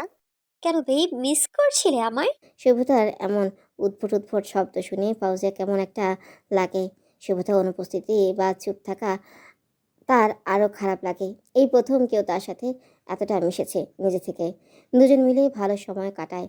ক্লাসে আসলে দুজন সময় পেলেই পড়া নিয়ে বসে যায়। গত 2 দিন সুব্রতা ক্লাসে না আসায় ভীষণ একা একা লেগেছে তার। সুব্রতা আবার বলে ওঠে, কোথায় হারিয়ে গেলি? তোর নাম্বারটা আজ দিবি। আচ্ছা নিস, এখন চল, খিদে পেয়েছে। কথাটা বলে সুব্রতা ফাউজের হাত ধরে টানতে টানতে ক্যান্টিনের দিকে চলে যায়। গরম সিঙ্গারা আর তেঁতুলের সাথে ঝাল মেশানো টক, উফ, কিছুতেই হাতছাড়া করা চলবে না। সুব্রতা আর সাকিরা বাড়ি ফিরতে ফিরতে প্রায় 4:35 বেজে যায়। বাড়ি থেকে ভার্সিটি প্রায় 1 ঘন্টার পথ। অনেক কষ্ট করে যাতায়াত করতে হয় তাদের। তাই তারা দুজন সিদ্ধান্ত নিয়েছে এই সপ্তাহে 3 দিন ক্লাস করবে, 2 দিন ক্লাসে যাবে না। আর শুক্রবার শনিবার এমনিতেই ছুটি। ফাউজিয়ার বাড়ির কাছে হওয়ায় সেই প্রতিদিন যাবে আর পড়া জানিয়ে দিবে তাদের। আজ বেশি দেরি হয়েছে কারণ সাকিরা রায়হানের জন্য একটা শার্ট ওয়ালেট কিনে নাম পরিচয় লুকিয়ে কুরিয়ারে পার্সেল করে পাঠিয়ে দিয়েছিল। আজ বেশি দেরি হয়েছে কারণ সাকিরা রায়হানের জন্য একটা শার্ট ওয়ালেট কিনে নাম পরিচয় লুকিয়ে কুরিয়ারে পার্সেল করে পাঠাতে গিয়েছিল। এসব দেখলে শুভ্রতার পুরোনো কথা মনে হয়। ইমতিয়াজ যখন ঢাকা ছিল সে কত কিছু কিনে কিনে যে তাকে পাঠিয়েছে, ওসব ভাবলেই যেন বুকে ব্যথা করে তার। তাই সে ইমতিয়াজের কথা ভুলে থাকতে চায়, কঠিনভাবে ভুলে যেতে চায় তাকে। তবু কিছু কিছু সময় মনে হানা দেয় সে, খুব বাজেভাবে। শুভ্রতা বাড়ির দরজায় দাঁড়িয়ে কলিং বেল চাপছে। মিনিট পেরিয়ে গেলেও কেউ দরজা খুলছে না। বারবার সুইচ চাপতে থাকে সে। মাথায় তোয়ালে জড়িয়ে স্নিগ্ধা এসে দরজা খুলে দেয়। এতবার বেল বাজছে তাও দরজা খুলছিস না কেন? এই সময় কি নাকে তেল দিয়ে ঘুমাচ্ছিলি নাকি? আমি গোসলে ছিলাম, তোমার বেল বাজানো শুনে তাড়াতাড়ি আসতে হলো। হয়েছে হয়েছে, এখন এখান থেকে সর। আর এই যে ব্যাগটা ধর, তাড়াতাড়ি প্লেটে বেড়ে রুমে দিয়ে যাবি। আমার খুব গরম লেগেছে, গোসল করবো আমি। স্নিগ্ধা ভালো করে এই ব্যাগটা পর্যবেক্ষণ করে, বুঝতে পারে ব্যাগের ভিতরে বিরিয়ানির প্যাকেট আছে। খুশিতে তার চোখ মুখ চিকচিক করে ওঠে। তুমি যাও, আমি এক্ষুনি নিয়ে আসছি। মরিচ নেবে তো, তাই না? হ্যাঁ, 2টা দিবি। মা কই? নামাজে। তুই পড়বি না? তাড়াতাড়ি যা। আচ্ছা তুমি যাও, ফ্রেশ হও। শুভ্রতা নিজের রুমে চলে যায়। স্নিগ্ধাও বিরিয়ানির প্যাকেটগুলো নিয়ে টেবিলে রেখে নিজের রুমে চলে যায় আসরে নামাজ আদায় করতে। সন্ধ্যায় আয়শা বেগম শুভ্রতার পছন্দের নাস্তা বানাচ্ছিলেন। মেয়েটাকে কয়েকদিন ফুরফুরি মেজাজে দেখা যাচ্ছে। ভেতরে কষ্টটা হয়তো একটু একটু কমতে শুরু করেছে। তিনি নাস্তা বানাচ্ছিলেন আর শুভ্রতা সেখানে এক কোনায় বসে একটু একটু করে খাচ্ছিল। দিনরাত কান্না করতে করতে মেয়েটাকে এভাবে যে এত জলদি এত খুশি দেখতে পাবে সেটা সে আশা করেনি। যদিও শুভ্রতা নিজের কষ্ট লুকিয়ে রাখতে সক্ষম, নইলে 3 বছরে এত কষ্ট লুকিয়ে রাখে। আয়শা বেগম একটা প্লেটে কিছু নাস্তা সাজিয়ে স্নিগ্ধাকে ডাকেন। স্নিগ্ধা বই বন্ধ করে রান্নাঘরে চলে আসে। কয়েকদিন পরেই তার পরীক্ষা শুরু হবে, তাই পড়ার চাপ অনেক। সে রান্নাঘরে দরজায় এসে দাঁড়ায়। কি হয়েছে বলো, ডাকছো কেন? প্লেটটা তোর বড় মাকে দিয়াই, মেয়ে দুইটা এসব পছন্দ করে। তুমি এটার জন্য ডেকেছো? আমি পড়ছিলাম, আপুকে বলো, আমি পারবো না। শুভ্রতা হাতের ফোনটা রেখে বলে, যা তুই পড় গিয়ে, আমি নিয়ে যাচ্ছি। নেহাকে পাঠিয়ে দিব, দুজন একসাথে পড়বি। আচ্ছা ঠিক আছে। শুভ্রতা এবার আয়শা বেগমকে উদ্দেশ্য করে বলে, মা ওর ফোনটা নিয়ে নাও তো, পড়ার সময় ফোন দিবে না একদম। আমি দিয়ে যাচ্ছি, আমি সত্যিই পড়ছিলাম, তোমার মতো বসে বসে না ফোন টিপছিলাম না। বলে স্নিগ্ধা ওখান থেকে নিজের রুমে চলে যায়। আয়শা বেগম নাস্তার প্লেটটা শুভ্রতার হাতে ধরিয়ে দিয়ে বলে, তাড়াতাড়ি চলে আসিস মা। শুভ্রতা মাথা ঝাঁকিয়ে হ্যাঁ বলে রান্নাঘর থেকে বেরিয়ে যায়। আয়শা বেগম বাকি কাজগুলো সারতে থাকেন। রাবিয়া বেগম কারোর সাথে ফোনে কথা বলছিলেন। রুমের বাইরে থেকে শুভ্রতা বড়মা বলে ডাকতেই বাইরে তাকিয়ে শুভ্রতাকে দেখে এগিয়ে আসেন। ফোনের ওপাশে মানুষটাকে একটু হোল্ড করতে বলেন। তারপর শুভ্রতাকে উদ্দেশ্য করে বলেন, 1.5 মাস কম সময় না, আজ এই 1.5 মাসের মধ্যে এসে বড় মাকে ডাকা হচ্ছে। শুভ্রতা অভিমানী গলায় বলে, তুমি গিয়েছিলে আমায় দেখতে, তুমি যেতে পারতে না বলো? ও আচ্ছা, শেষের দোষ আমার কাঁধে এসেই পড়লো। তো পড়বে না? আচ্ছা আচ্ছা, কি আছে প্লেটে? মা নাস্তা পাঠিয়ে দিল আবির আপু আর নেহার জন্য। তুমি কারোর সাথে কথা বলছিলে? হ্যাঁ, নিহান কল দিয়েছে প্রায় 2 সপ্তাহ পর। ওর ওখানে তো তেমন ফোনে কথা বলার সুযোগ নেই। তুই কথা বলবি? এই নে তুই ধর, তুই নিহানের সাথে কথা বল, আমি ওদের নাস্তা দিয়ে আসছি। না না বড় মা। শুভ্রতাকে কথা বলার সুযোগ না দিয়ে প্লেটটা হাত থেকে নিয়ে ফোনটা শুভ্রতার হাতে ধরিয়ে দিয়ে চলে গেলেন। সে এখন কি করবে? এতদিন পর ওই মানুষটার সাথে কথা বলতে হবে ভেবে যেন গা শিউরে উঠছে তার। সে কাঁপা কাঁপা হাতে ফোনটা কানে নেয়। অস্ফুট স্বরে বলে, আসসালামু আলাইকুম। ওপাশটা কিছুক্ষণ নীরব। দুইটা দীর্ঘ নিঃশ্বাস ফেলার শব্দ পাওয়া গেল। তারপর কেউ নিম্নস্বরে সালামের জবাব দিয়ে জিজ্ঞেস করলো, কেমন আছিস? এই তো আলহামদুলিল্লাহ, আপনি কেমন আছেন নিহান ভাই? শুভ্রতা একটু স্বাভাবিক হয়েই প্রশ্নটা করলো। যদিও ওপাশে মানুষটা কিছুক্ষণ সময় নিয়ে নিয়ে কথা বলছে, তবুও শুভ্রতা স্বাভাবিকভাবেই কথা বলছে। যেরকম শুভ্রতাকে সবাই চিনত ঠিক সেরকম হওয়ার চেষ্টায় আছে সে। মনে ভয় নিয়ে একটা প্রশ্ন সে করে বসলো। বিয়ে কবে করছেন নিহান ভাই? আপনার ট্রেনিং এর আর কতদিন বাকি? বাড়ি ফিরে আমাদের জন্য ভাবি এনে দিতে হবে তো না? বিয়েটা সেই মানুষটার উপর নির্ভর করছে যাকে আমি চাই। সে যেদিন চাইবে সেদিনই ভাবি পেয়ে যাবি। নিহানের কথাটা শুভ্রতা বুঝতে পারল না। কেমন দুমুখ শোনালো কথাটা। তাই সে অন্য কথা তুলল আর মনে মনে বড় মা আসার অপেক্ষা করতে থাকলো সে। রাবিয়া বেগম মেয়ের রুমে দেরি করছেন যেন নিহান শুভ্রতার সাথে একটু কথা বলতে পারে। প্রায় 5 মিনিট পর সুব্রতা নিজেই আবিরার রুমের দরজায় এসে কোমরে হাত দিয়ে দাঁড়ায়। রাবিয়া বেগম সুব্রতাকে দেখে ডাক দিয়ে পাশে বসতে বলে। সুব্রতা গিয়ে ফোনটা এগিয়ে দেয় আর বলে, আমি তোমার ছেলের সাথে কি কথা বলবো? নাও, কথা বলো, আমি বরং বাসায় চলে যাই। বাবা চলে আসবে আবার। সুব্রতা, তোর সাথে আমার কথা আছে। আবিরা কথাটি বলেই সুব্রতার দিকে এগিয়ে আসে। দুজন একসাথে কাছাকাছি দাঁড়াতেই রাবিয়া বেগম ফোনে কথা বলতে বলতে রুম থেকে চলে যান। আবিরা সুব্রতাকে হাত ধরে টেনে বিছানায় বসায়। অভিককে আমি ভালোবাসি সুব্রতা। আবিরের কথায় বইয়ের পৃষ্ঠা থেকে চোখ তুলে আবিরের দিকে তাকায়। সুব্রতা সকালে জানালার পাশে বসে ক্লাসে যাওয়ার আগে নিজের পড়া কমপ্লিট করছিল। আবিরার এমন একটা কথা শুনে দরজার দিকে ঘুরে তাকায় সে। আবিরা তাড়াতাড়ি করে সুব্রতার দিকে এগিয়ে এসে বিছানায় বসে। শুকনো একটা ঢোক গিলে বলে, আমি গত রাতেই তোকে বলতে চেয়েছিলাম, কিন্তু নেহা আসায় আর বলতে পারিনি। কি বলছো আপু? অভিককে? আমার বান্ধবীর ভাই, বান্ধবীর বিয়েতেই পরিচয়, তারপর থেকেই কথাবার্তা। আমি ওকে ভালোবাসি সুব্রতা। ভালোবাসো ভালো কথা, সেটা আমাকে কেন বলছো? নিহান ভাইয়া আমার বিয়ের জন্য ছেলে ঠিক করেছে, আজকে তার সাথে দেখা করতে বলেছে মা। সুব্রতা একটা দীর্ঘ নিঃশ্বাস ফেলে, বলে, ও আচ্ছা। আবিরা বিছানা থেকে উঠে গিয়ে সুব্রতার হাত ধরে অনুরোধ করে বলে, আমাকে একটু সাহায্য করবি সুব্রতা? কি সাহায্য আপু? তুই যদি ভাইয়াকে বলিস যে আমাকে কেউ পছন্দ করে, আমাকে বিয়ে করতে চায়, তাহলে ভাইয়া তোর কথা ঠিক শুনবে। আমার বিয়ের কথা যার সাথে হচ্ছে তাকে যেন নিষেধ করে দেয়। এসবে আমাকে না জড়ালে হয় না আপু, তুমিই বড় আমাকে বলো, ভালো হবে বরং। আমি বললে যদি কাজ হতো তাহলে তো বলতামই। তুই প্লিজ আমাকে সাহায্য কর। আপু আমার অতীত তো জানোই, তুমি আর ওইদিকে পা বাড়িও না, বাদ দাও না, না হয়। আমি ওকে খুব ভালোবাসি সুব্রতা। আর এমন তো নয় আমি যাকে তাকে বিয়ের কথা বলছি, সে তো ভালো একটা অবস্থানে আছে। কি করে উনি? ডাক্তার। ও আচ্ছা, তুমি নিশ্চিত সে তোমায় ভালোবাসে, অন্য কাউকে না? হ্যাঁ। আগে বাড়িতে বলার আগে তোমার টেস্ট করে নেওয়া উচিত যে ওই ছেলেটাকে, তারপর দেখো যদি ভালো হয় তাহলে নিহান ভাইকে বলা যাবে। সারা জীবনের ব্যাপার এটা। কিভাবে টেস্ট করা যায়? শোনো আমি বলি। সুব্রতা আস্তে আস্তে কিছু কথা বলে আবিরাকে। আবিরা ভ্রুকুচকে মাথা ঝাঁকিয়ে সায় দিয়ে যাচ্ছে। অতপর শেষে হাসি মুখে বলে, ঠিক আছে, আমি রাজি। ও সফল হলেই কিন্তু তুই নিহান ভাইকে বলবি। সুব্রতা তাড়াহুড়া করে ডিপার্টমেন্টের দিকে ছুটছে। Already 5 minute late. কে জানে নতুন স্যার ক্লাসে ঢুকতে দিবে কিনা। পা চালিয়ে ক্লাসের দিকে যেতে থাকে। রাস্তার পাশে থেকে একটা মেয়ে বলে ওঠে, সংসার টিকিয়ে রাখতে না পেরে এখন আবার প্রতিদিন ক্লাস করতে আসছে। দেখিস না এখন আবার কি উড়নচণ্ডী হয়েছে, যেখানে যাবে সেখানেও। সুব্রতা একটু থামলো, মেয়েটাকে দেখে নিল। এই মেয়ে তার প্রাক্তন শ্বশুরবাড়ি এলাকার। সে কথাটা শুনেই মুচকি এসে আবারও পা বাড়ায়।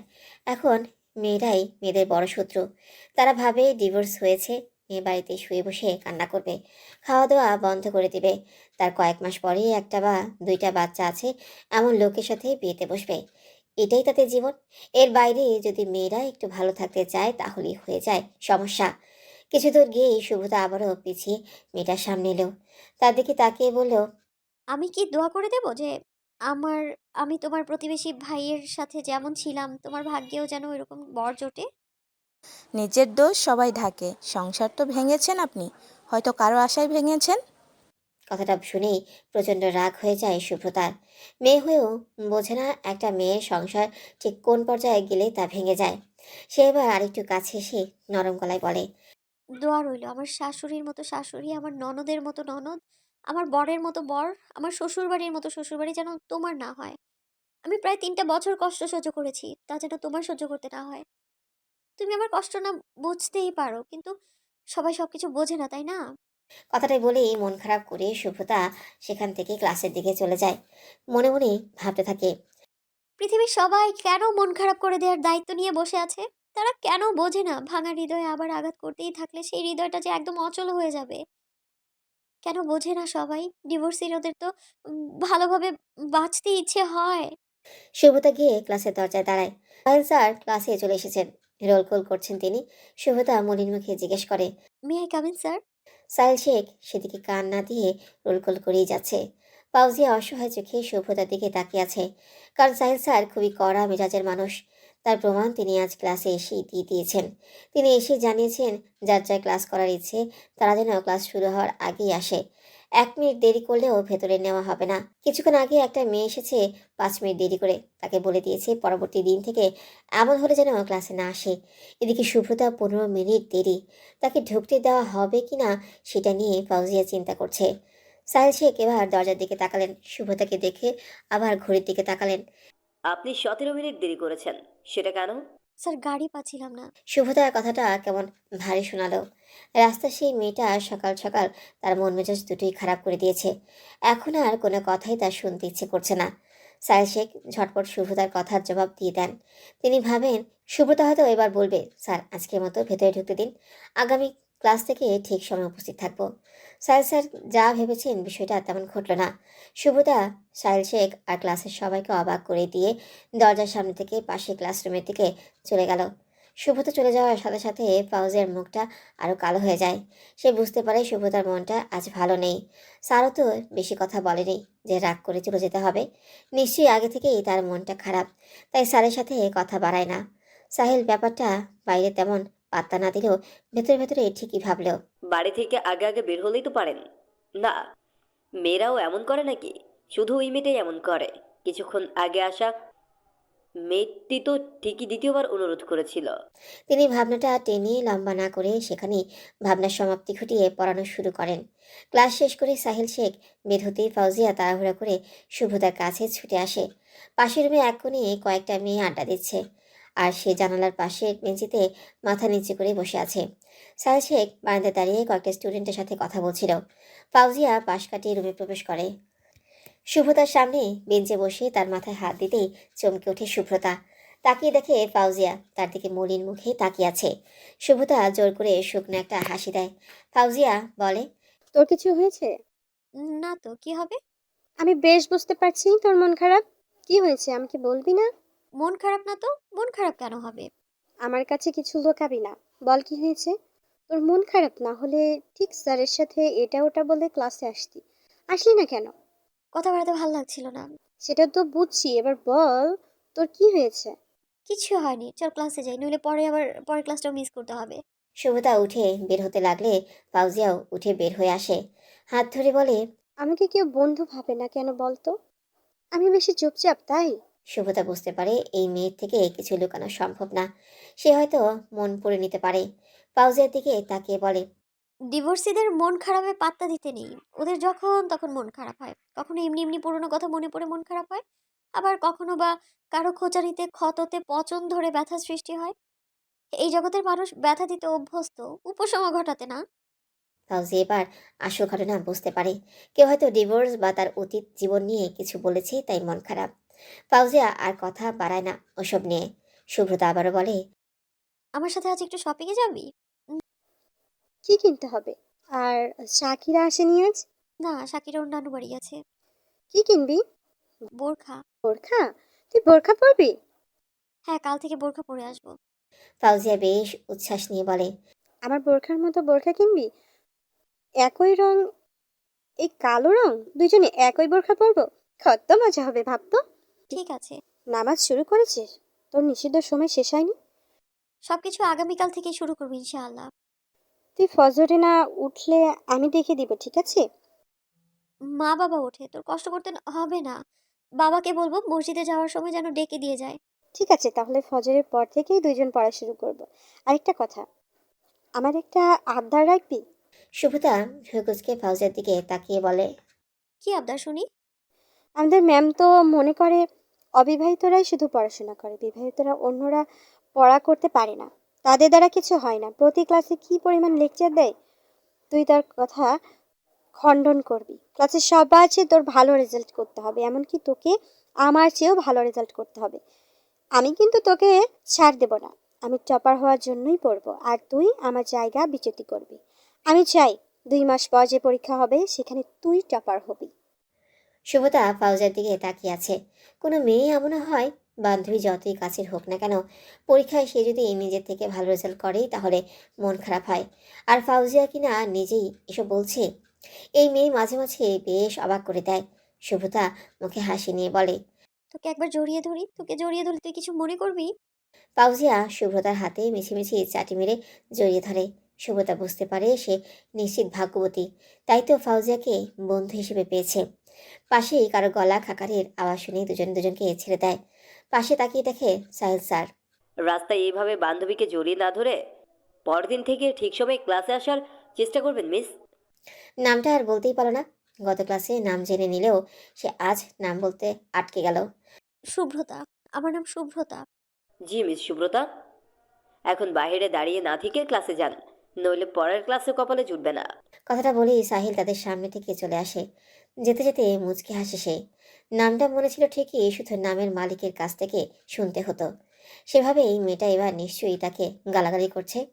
এটা ভেবেই নিশ্চিন্ত হয় যে সুব্রতা তাকে মনে মনে বকতে ব্যস্ত থাকলেও মন খারাপের কারণ মনে করে এখন আর মন খারাপ করবে না।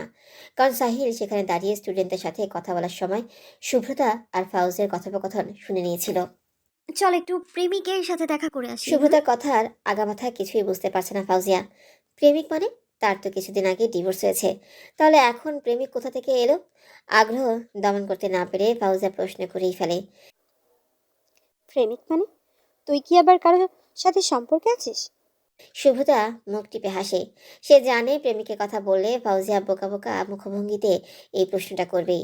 সে হাসতে হাসতে বলে, আমার প্রেমিক না, আমার চাচাতো বোনের প্রেমিক। সুব্রতা ফাউজিয়ার মুখের দিকে তাকিয়ে বুঝতে পারে তার মনে এখন হাজারটা প্রশ্ন।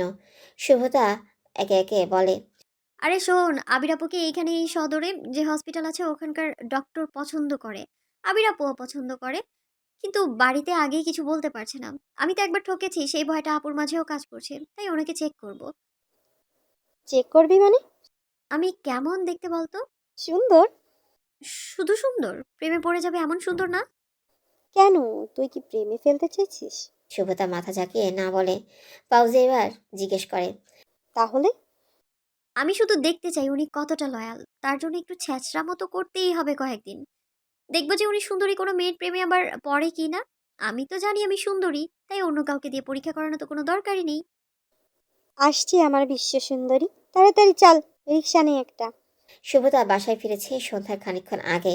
এসেই গোসলে ঢুকেছে প্রায় 1 ঘন্টা, কিন্তু বের হওয়ার কোনো নামই নেই। আয়েশা বেগম বারবার ওয়াশরুমের দরজায় নক করেই যাচ্ছেন। ভেতর থেকে শুধু একটা কথাই ভেসে আসছে, বেরোই মা, একটু শাওয়ার নিতে দাও না, খুব গরম। আয়েশা বেগম হাল ছেড়ে দিয়ে নিজের রুমে যান। শাহাদাত সাহেব বসে বসে কারো জমির দলিল লিখছিলেন। আয়েশা বেগম পাশে এসে বসলেন। স্ত্রীকে চিন্তিত দেখে তিনি জিজ্ঞেস করলেন, কি হয়েছে, মুখ এমন করে আছো কেন?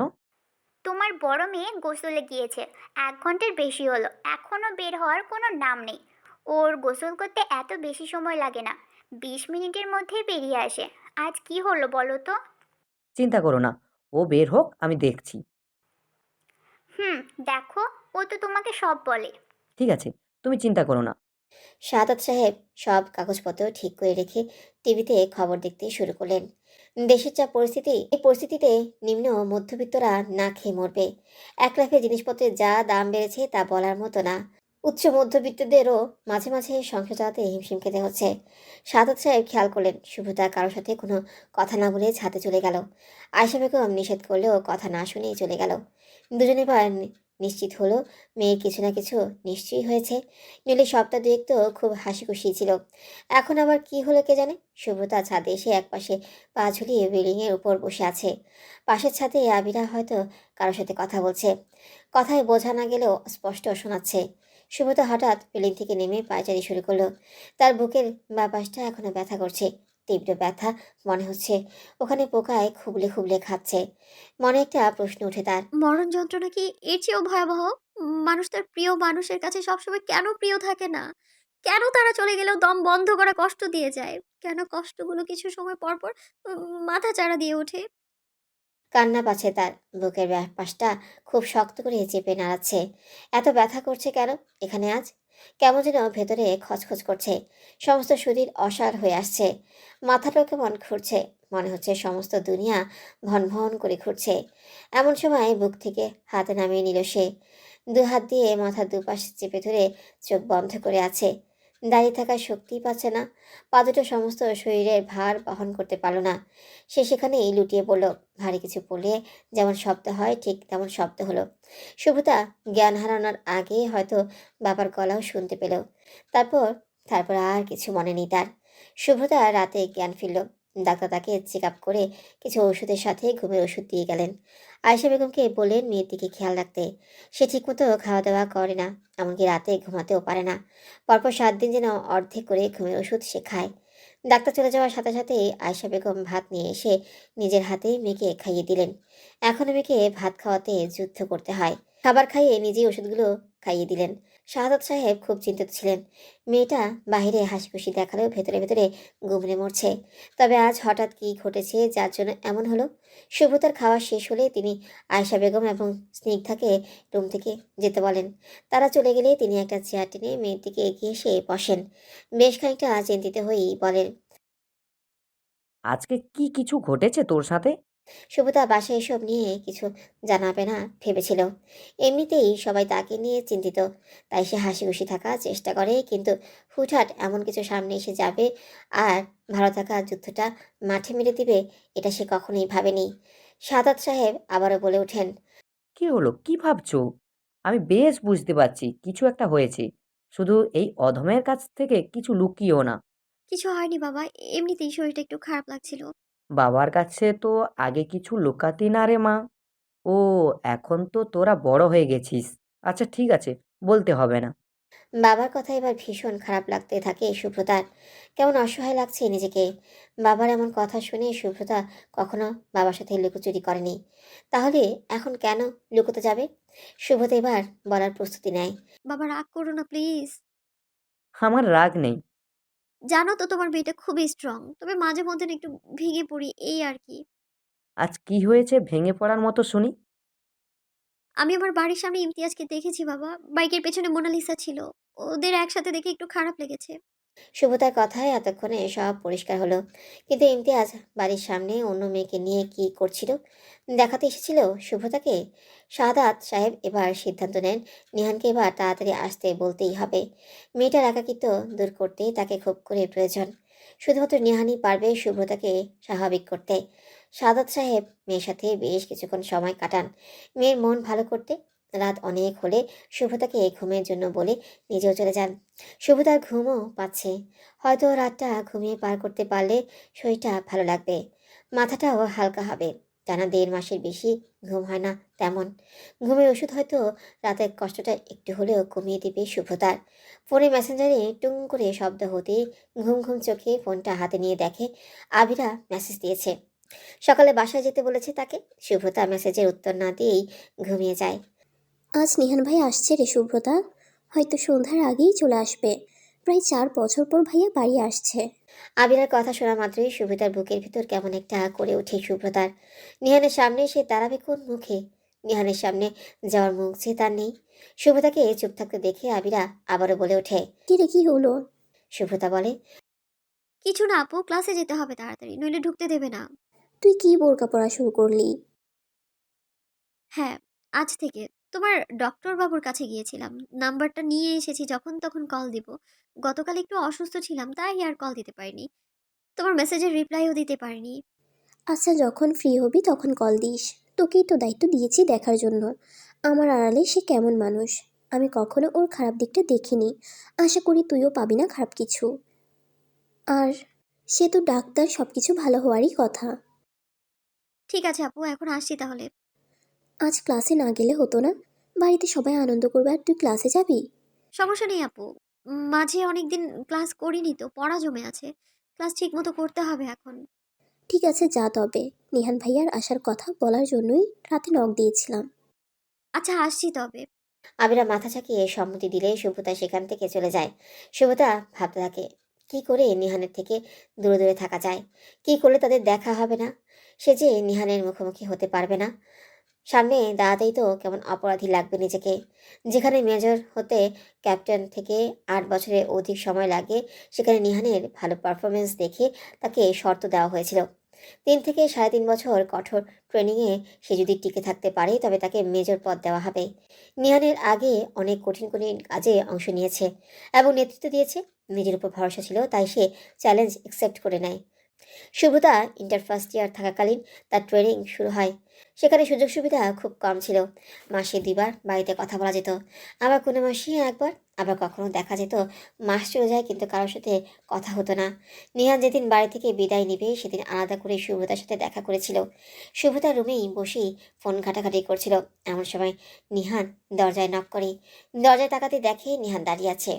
সে তাড়াহুড়া করে ফোন রেখে বিছানা থেকে উঠে মেঝেতে দাঁড়ায়। আপনি চলে যাচ্ছেন নিহান ভাই? হ্যাঁ, আজ চলে যাচ্ছি। পরশু থেকে আমার ট্রেনিং শুরু। আচ্ছা, সাবধানে যাবেন। কিছু করছিলি? বাসায় গেলি না যে? আমার খেয়াল ছিল না আজ আপনি চলে যাবেন। ও, তোকে একটা কথা বলার ছিল। হ্যাঁ, বলেন না। আজ না, আমার ট্রেনিং শেষ হলে বাড়ি এসে বলবো। কি এমন কথা যে 3 বছর পর বলবেন? আপনার মনে থাকবে? হ্যাঁ, মনে থাকবে। তুই শুধু এরকমই থাকিস। নিহানের কথা ঠিক বুঝতেই পারল না শুভ্রতা, তবুও মাথা একপাশে নাড়িয়ে হ্যাঁ বলল। নিহান 2-1 মিনিট বাদেই রুম থেকে বেরিয়ে গেল। এটাই ছিল নিহান আর শুভ্রতার শেষ দেখা। রুম থেকে বের হওয়ার পরে শাহাদাত সাহেব নিহানকে বলেছিলেন, তুই যে আমার মেয়েকে পছন্দ করিস সেটা আজ বলে দিলে হতো না? নিহান শুকনো একটা হাসি হেসে বলে, না কাকা, আমি আজ ওকে বললে যদি কোনোভাবে বুঝতাম ও আমাকে পছন্দ করে না, শুধু চাচাতো ভাই হিসেবেই দেখে, তাহলে ট্রেনিংয়ে মন বসাতে পারতাম না। আবার যদি বুঝতাম শুভ্রতা আমাকে পছন্দ করে, তবুও এখানে ভালোভাবে অ্যাক্টিভ থাকতে পারতাম না। ওর সাথে কথা বলতে ইচ্ছা করতো, দেখা করতে ইচ্ছা করতো। নিহানের কথার পরিপ্রেক্ষিতে শাহাদাত সাহেব কিছু বলে না, কারণ নিহান তো ভুল কিছু বলেনি। নিহানের বিদায় হয়। পুরো বাড়ি সেদিন নিস্তব্ধ হয়ে যায়।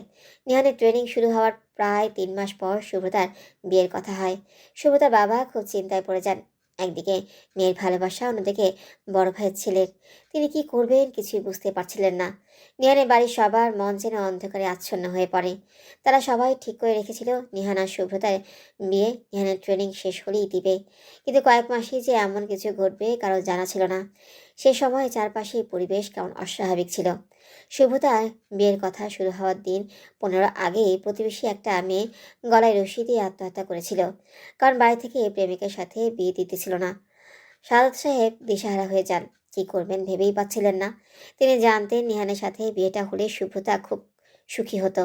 সে সময় নিহানের সাথে কথা বলা খুবই প্রয়োজন ছিল। 2 দিন পরে সারদ সাহেব নিহানের কল পান। তিনি যেন কিছুটা হলেও হাঁপ ছেড়ে বাঁচেন। বাড়ি ফেরার পথেই সন্ধ্যায় নিহানের কল আসে। তিনি সাথে সাথেই কল রিসিভ করেন। ওপাশ থেকে ভারী গলায় নিহান বলে, কাকা, মা কি বললো এসব? শুভ্রতার বিয়ে মানে? আপনি তো জানেন আমি শুভ্রতাকে পছন্দ করি, তাহলে ওর বিয়ে কেন অন্যজনের সাথে হচ্ছে? আমি বুঝতে পারছি না নিহান, কি করব আমি বলতো? ছেলেটার সাথে সুব্রতার 1 বছরের সম্পর্ক। আমরা বাড়ির মানুষ কিছুই জানতাম না। আমার ভয় হচ্ছে নিহান। কয়েকদিন আগে এখানে একটা মেয়ে সুইসাইড করে মারা গেছে, পরিবার থেকে প্রেমিকের সাথে বিয়ে না দেওয়ায়। আমার মেয়েটাও যদি এমন করে? কাকা, ওকে ছাড়া আমি আমাকে সুখী হিসেবে কল্পনাও করতে পারি না। কিভাবে অন্য কাউকে ভালোবাসে শুভ্রতা? আমি কি করব বল তুই? কাকে ভালোবাসে শুভ্রতা? তোর ছোট আন্টির বাড়ির ওই দিকের বাড়ি। সাদত সাহেব ইমতিয়াজের পুরো পরিচয় দিয়ে দেয়। নিহানের সাথে সাথে চিনে ফেলে ইমতিয়াজকে। দ্রুত বলে, কাকা, ওই ছেলে তো এখনো পড়ছে, আর সবচেয়ে বড় কথা ওই ছেলে নেশা করে। আমিও এ কথা জেনেছি। সুব্রতা বলেছে এখন নাকি করে না, অনেক আগে নেশা করেছে। নিহান আর দেরি না করে বলে, আমি শুভ্রতার সাথে কথা বলতে চাই কাকা। সাদত সাহেব শুভতার নাম্বারে কল দিতে বলে। কিছুটা সময় নিয়ে তাড়াতাড়ি করে বাড়ি চলে যান। নিহান এক মুহূর্ত দেরি না করে শুভতাকে কল দেয়। শুভতার নাম্বার ব্যস্ত দেখায়। নিহানের বুকের ভেতরটা যেন দুমড়ে মুচড়ে যাচ্ছিল। প্রিয় মানুষ অন্য কারো হয়ে যাচ্ছে, এই সময়টা কারো কাছেই সুখকর নয়। প্রায় 10 মিনিট পাগলের মতো কল দিতেই থাকে। চোখে পানি, বারবার চোখ মুছছে। পুরুষ মানুষও যে প্রিয়সীকে হারানোর ভয় কাঁদে, নিহান তার প্রমাণ। যে মানুষটা প্রিয় মানুষকে ভালো রাখার জন্য এত এত পরিশ্রম করে, ক্যারিয়ারের জন্য সময় নেয়, দেখা যায় সে মানুষটি বেশিরভাগ ক্ষেত্রে প্রিয় মানুষকে হারিয়ে ফেলে। অতঃপর শুভতা কল রিসিভ করতেই নিহান বলে, হবু বরের সাথে কথা বলছিলি?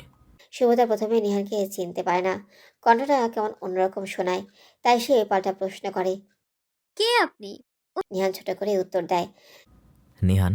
নিহান ভাই, আপনি আজ হঠাৎ আমায় কল দিলেন যে? আমি তোকে পছন্দ করি সেটা তুই আমার কোনো আচরণে বুঝতে পারিসনি শুভ্রা। নিহানের কথা শুনে শুভতার বুকের ভেতরটা কেমন করে উঠে। সে তাহলে ঠিক বুঝেছিল সব কাজিন একসাথে হলে। সব কাজিন একসাথে হলে নিহানের কাছ থেকে সব থেকে প্রায়োরিটি সে পেত। শাসন, রাগ সব কিছুই তার প্রতি বেশি ছিল। নিহান বরাবরই একটু রাগী স্বভাবের, তাই শুভ্রতা একটু দূরে দূরেই থাকতো সবসময়। শুভ্রতাকে চুপ থাকতেই নিহান আবার বলে, আমি তোকে ভালোবাসি শুভ্রা। কি বলছেন নিহান ভাই? আমার বিয়ে ঠিক হয়েছে, 1 সপ্তাহ পরেই আমার বিয়ে। ওই ছেলে একদম ভালো না, সব রকম খারাপ গুণ ওর মাঝে আছে। তুই ওর সাথে কিছুতেই ভালো থাকতে পারবি না শুভ্রা। আমার কথা শোন প্লিজ। ইমতিয়াজ এখন যথেষ্ট ভালো, ও আমাকে খুব ভালোবাসে। আমি বলেছি না ওর সাথে তুই ভালো থাকতে পারবি না, আমার কথা মেনে নে। শুভ্রতা এবার কড়া গলায় বলে, শুনুন নিহান ভাই, আমি একদম আপনার এইসব কথা শুনতে চাইছি না। ইমতিয়াজ যথেষ্ট ভালো একটা ছেলে, আপনি আমাকে পছন্দ করতেই পারেন, তাই বলে আমার হবু বরকে নিয়ে উল্টাপাল্টা কথা একদম বলবেন না। আমি কিন্তু এসব বরদাস্ত করবো না, বলে দিলাম আপনাকে। আমি তোকে ভালোবাসি শুভ্রা, ভীষণ ভীষণ ভালোবাসি। কোনো মানুষই চায় না তার প্রিয় মানুষ অসুখী থাকুক। আমার এইসব শুনতে একদম ভালো লাগছে না নিহান ভাই, আমি এখন রাখছি, ভালো থাকবেন।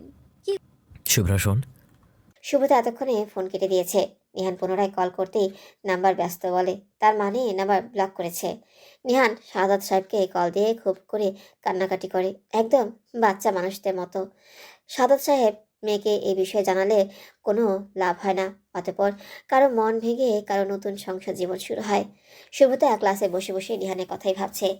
আজকে দিনে অন্তত নিহানের মুখোমুখি সে হতে পারবে না। শেষবার যখন নিহানের সাথে কথা বলেছিল, খুব খারাপ ব্যবহার করেছিল সে। তার প্রতি হয়তো নিহানের এখন আর ভালোবাসা নেই, কিন্তু তবুও তার সামনাসামনি সে হতেই পারবে না। শুভ্রতা অন্যমনস্ক হয়ে নিহানের কথা ভাবছিল।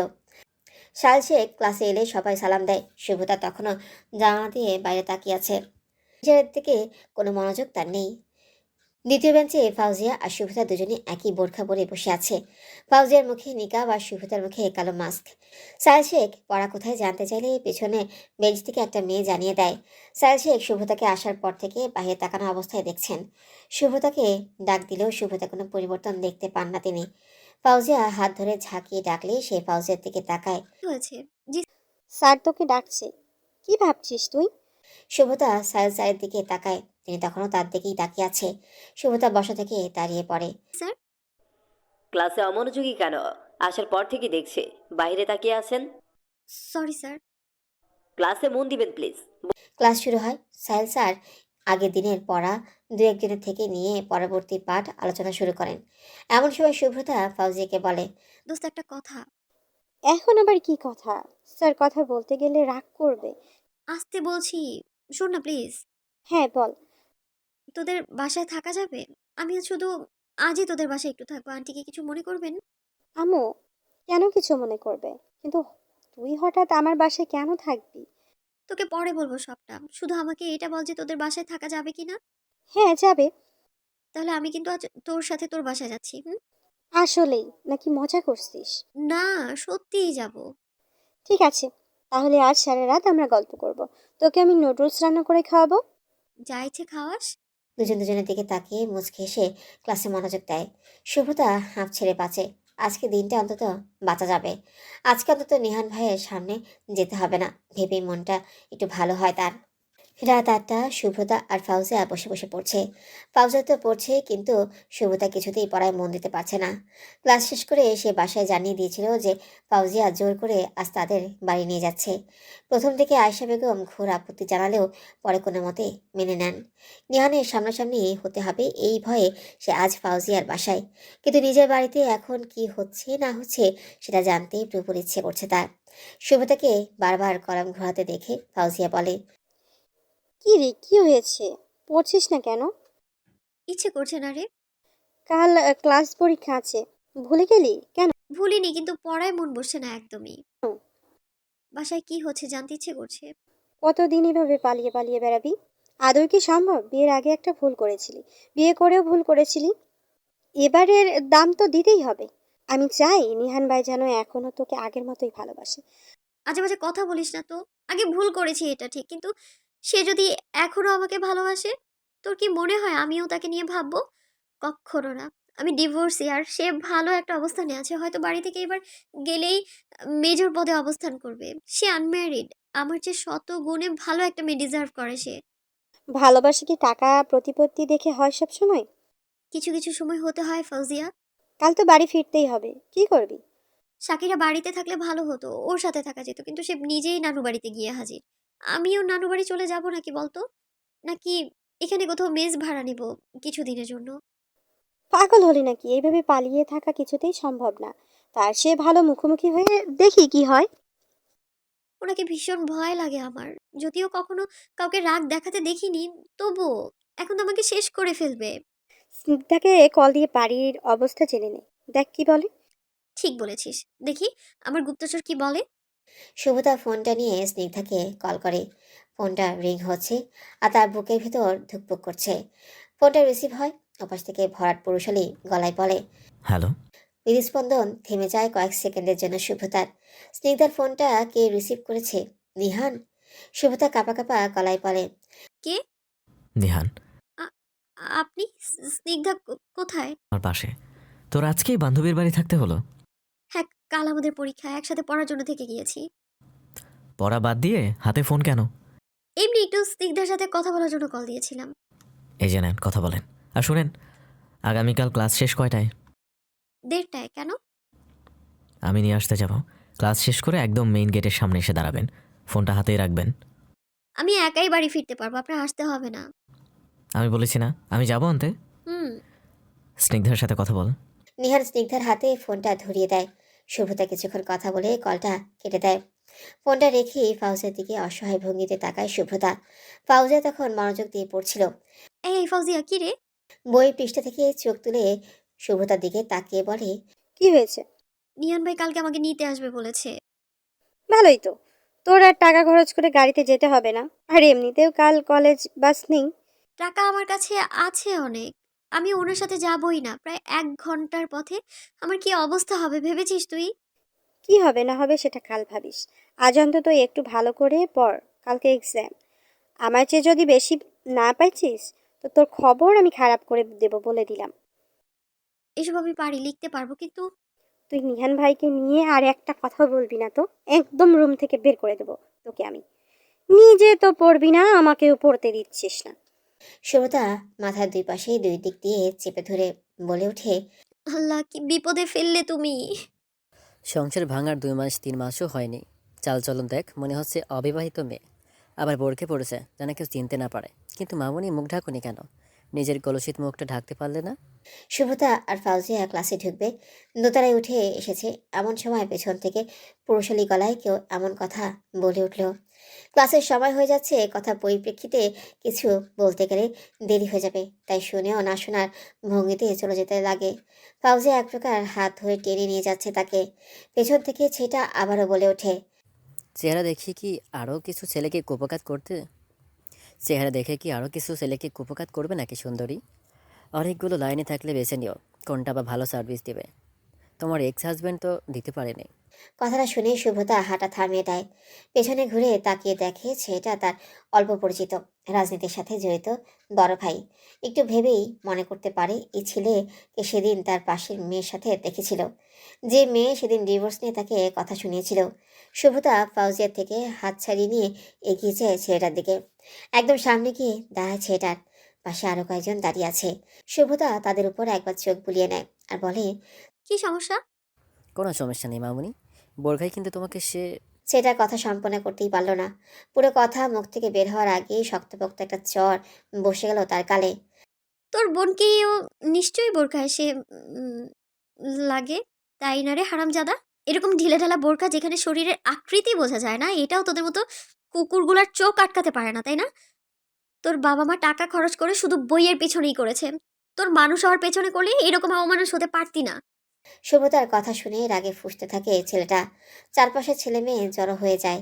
কেউ কেউ তো স্যার ম্যামকে ডাকতে যায়। ফাউজিয়া এগিয়ে আসে শুভতার দিকে, তাকে ক্লাসে নিয়ে যাওয়ার জন্য। শুভতা ফাউজিয়ার থেকে হাত ছাড়িয়ে নেয়। ছেলেটা বলে, তোর মতো না আমার বোন, সংসার ভেঙে এমন উশৃঙ্খল হয় নাই। তুই তো একটা। শুভতা এবারও তাকে কথা শেষ করতে না দিয়ে গালে কয়েকটা চর বসিয়ে দেয়। পাশে দাঁড়িয়ে থাকা মেয়েটি শুভতার দিকে হাত বাড়াতে শুভতা মেয়েটিকেও একটা চর লাগিয়ে দেয়। লজ্জা করে না তোমার? একটা মেয়ে হয়ে আরেকটা মেয়ের পিছনে এভাবে লেগেছো? সেদিন একা বলে শান্তি পাওনি, আজ আবার বয়ফ্রেন্ডকে দিয়ে নোংরা কথা বলাচ্ছ। তোর সাহস কি হলে আমার গায়ে হাত দেওয়ার? তাদের দুজনের বন্ধুরা আশেপাশে থেকে এগিয়ে আসে। তারা কয়েকজন মিলে ছেলেটাকে নিয়ে যাওয়ার চেষ্টা করলে সে হাত ছাড়িয়ে নিয়ে সুব্রতার গালে চর বসাতে যাবে, ঠিক তখনই ফাউজিয়া ছেলেটাকে ধাক্কা দেয়। পেছনের দিকে সুব্রতা ছেলেটার থুতনিতে মুঠ পাকিয়ে আঘাত করলেই জিবার একপাশে একটু কেটে রক্ত বের হতে থাকে। এবার ছেলেটার বন্ধুরা দুইটা কিছু করতে যাবে, ঠিক তখনই ডিপার্টমেন্টের হেড এবং দুজন স্যার এসে উপস্থিত হয়। ছেলেটার জিব্বা কেটে যাওয়ায় স্যাররা বলে তাকে ডাক্তারের কাছে পাঠানো হয়। যাওয়ার সময় ছেলেটা রাগে কটমট করে সুব্রতার দিকে তাকিয়েছিল, আঙ্গুল নাড়িয়ে বলছিল। দেখে নিব তোকে। ছেলে আর মেয়েটাকে কয়েকজন মিলে নিয়ে যায়। স্যাররা সিদ্ধান্ত নেন ক্লাস শেষে দুপক্ষকে একসাথে করে কথা বলবেন। সুব্রতা আর ফাউজিয়া দাঁড়িয়ে আছে। একজন স্যার সুব্রতার বাবার নাম্বার চান। সুব্রতা সাথে সাথেই বলে, স্যার আমি তো কোনো ভুল করিনি, ওই ছেলেই আমায় উত্ত্যক্ত করছিল। একজন স্যার বলেন, তুমি আমাদের কাছে বলতে আমরা বিচার করে দিতাম। সুব্রতা একটা তার ছেলে হাসি হেসে বলে, স্যার নিজের ক্ষুধা নিজেকেই নিবারণ করতে হয়, অন্য কেউ এসে তো খাইয়ে দিয়ে যায় না। এদেশে ধর্ষণের বিচার হয় না, টিজিংয়ের বিচার হয় না। হাসালেন আপনি স্যার।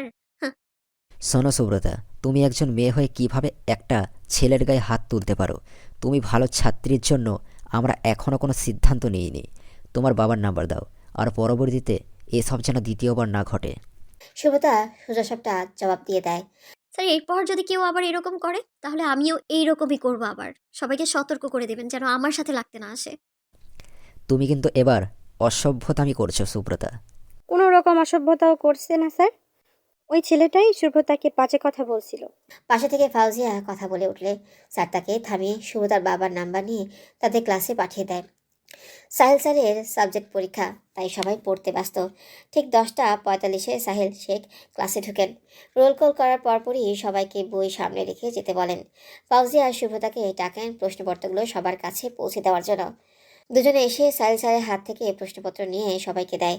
দুজন একসাথে গিয়ে বসবে, ঠিক তখন সাহেল স্যার ফাউজিয়াকে ডাকেন। ফাউজিয়া নিজের জায়গায় দাঁড়িয়ে যায়। জি স্যার। আপনি সামনের বেঞ্চে এসে বসুন, আপনারা দুজন একসাথে বসবেন না। স্যারের কথা অনুযায়ী ফাউজিয়া নিজের খাতা নিয়ে সামনের বেঞ্চে চলে আসে। সামনের বেঞ্চে বসে পেছনে ফিরে সুব্রতার দিকে তাকায়। সুব্রতার মন খারাপ থাকা স্বাভাবিক। এই দুনিয়ার মানুষগুলো যে খুব বিশ্রী, কাউকে আঘাত করতে দুইবারও ভাবে না।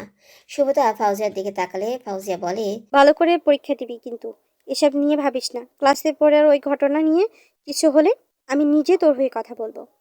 সুব্রতার মুখে কিছু না বলে মাথা ঝাঁকিয়ে ফাউজিয়াকে সান্ত্বনা দেয় সে ঠিক আছে। এমন সময় সুব্রতার ফোন বেজে ওঠে। ব্যাগ থেকে ফোন বের করে দেখে নিহানের কল। ফোন নিয়ে দাঁড়িয়ে যায়। স্যার আমার বাড়ি থেকে কল এসেছে, আমি কি 2 মিনিটের জন্য বাইরে যেতে পারবো?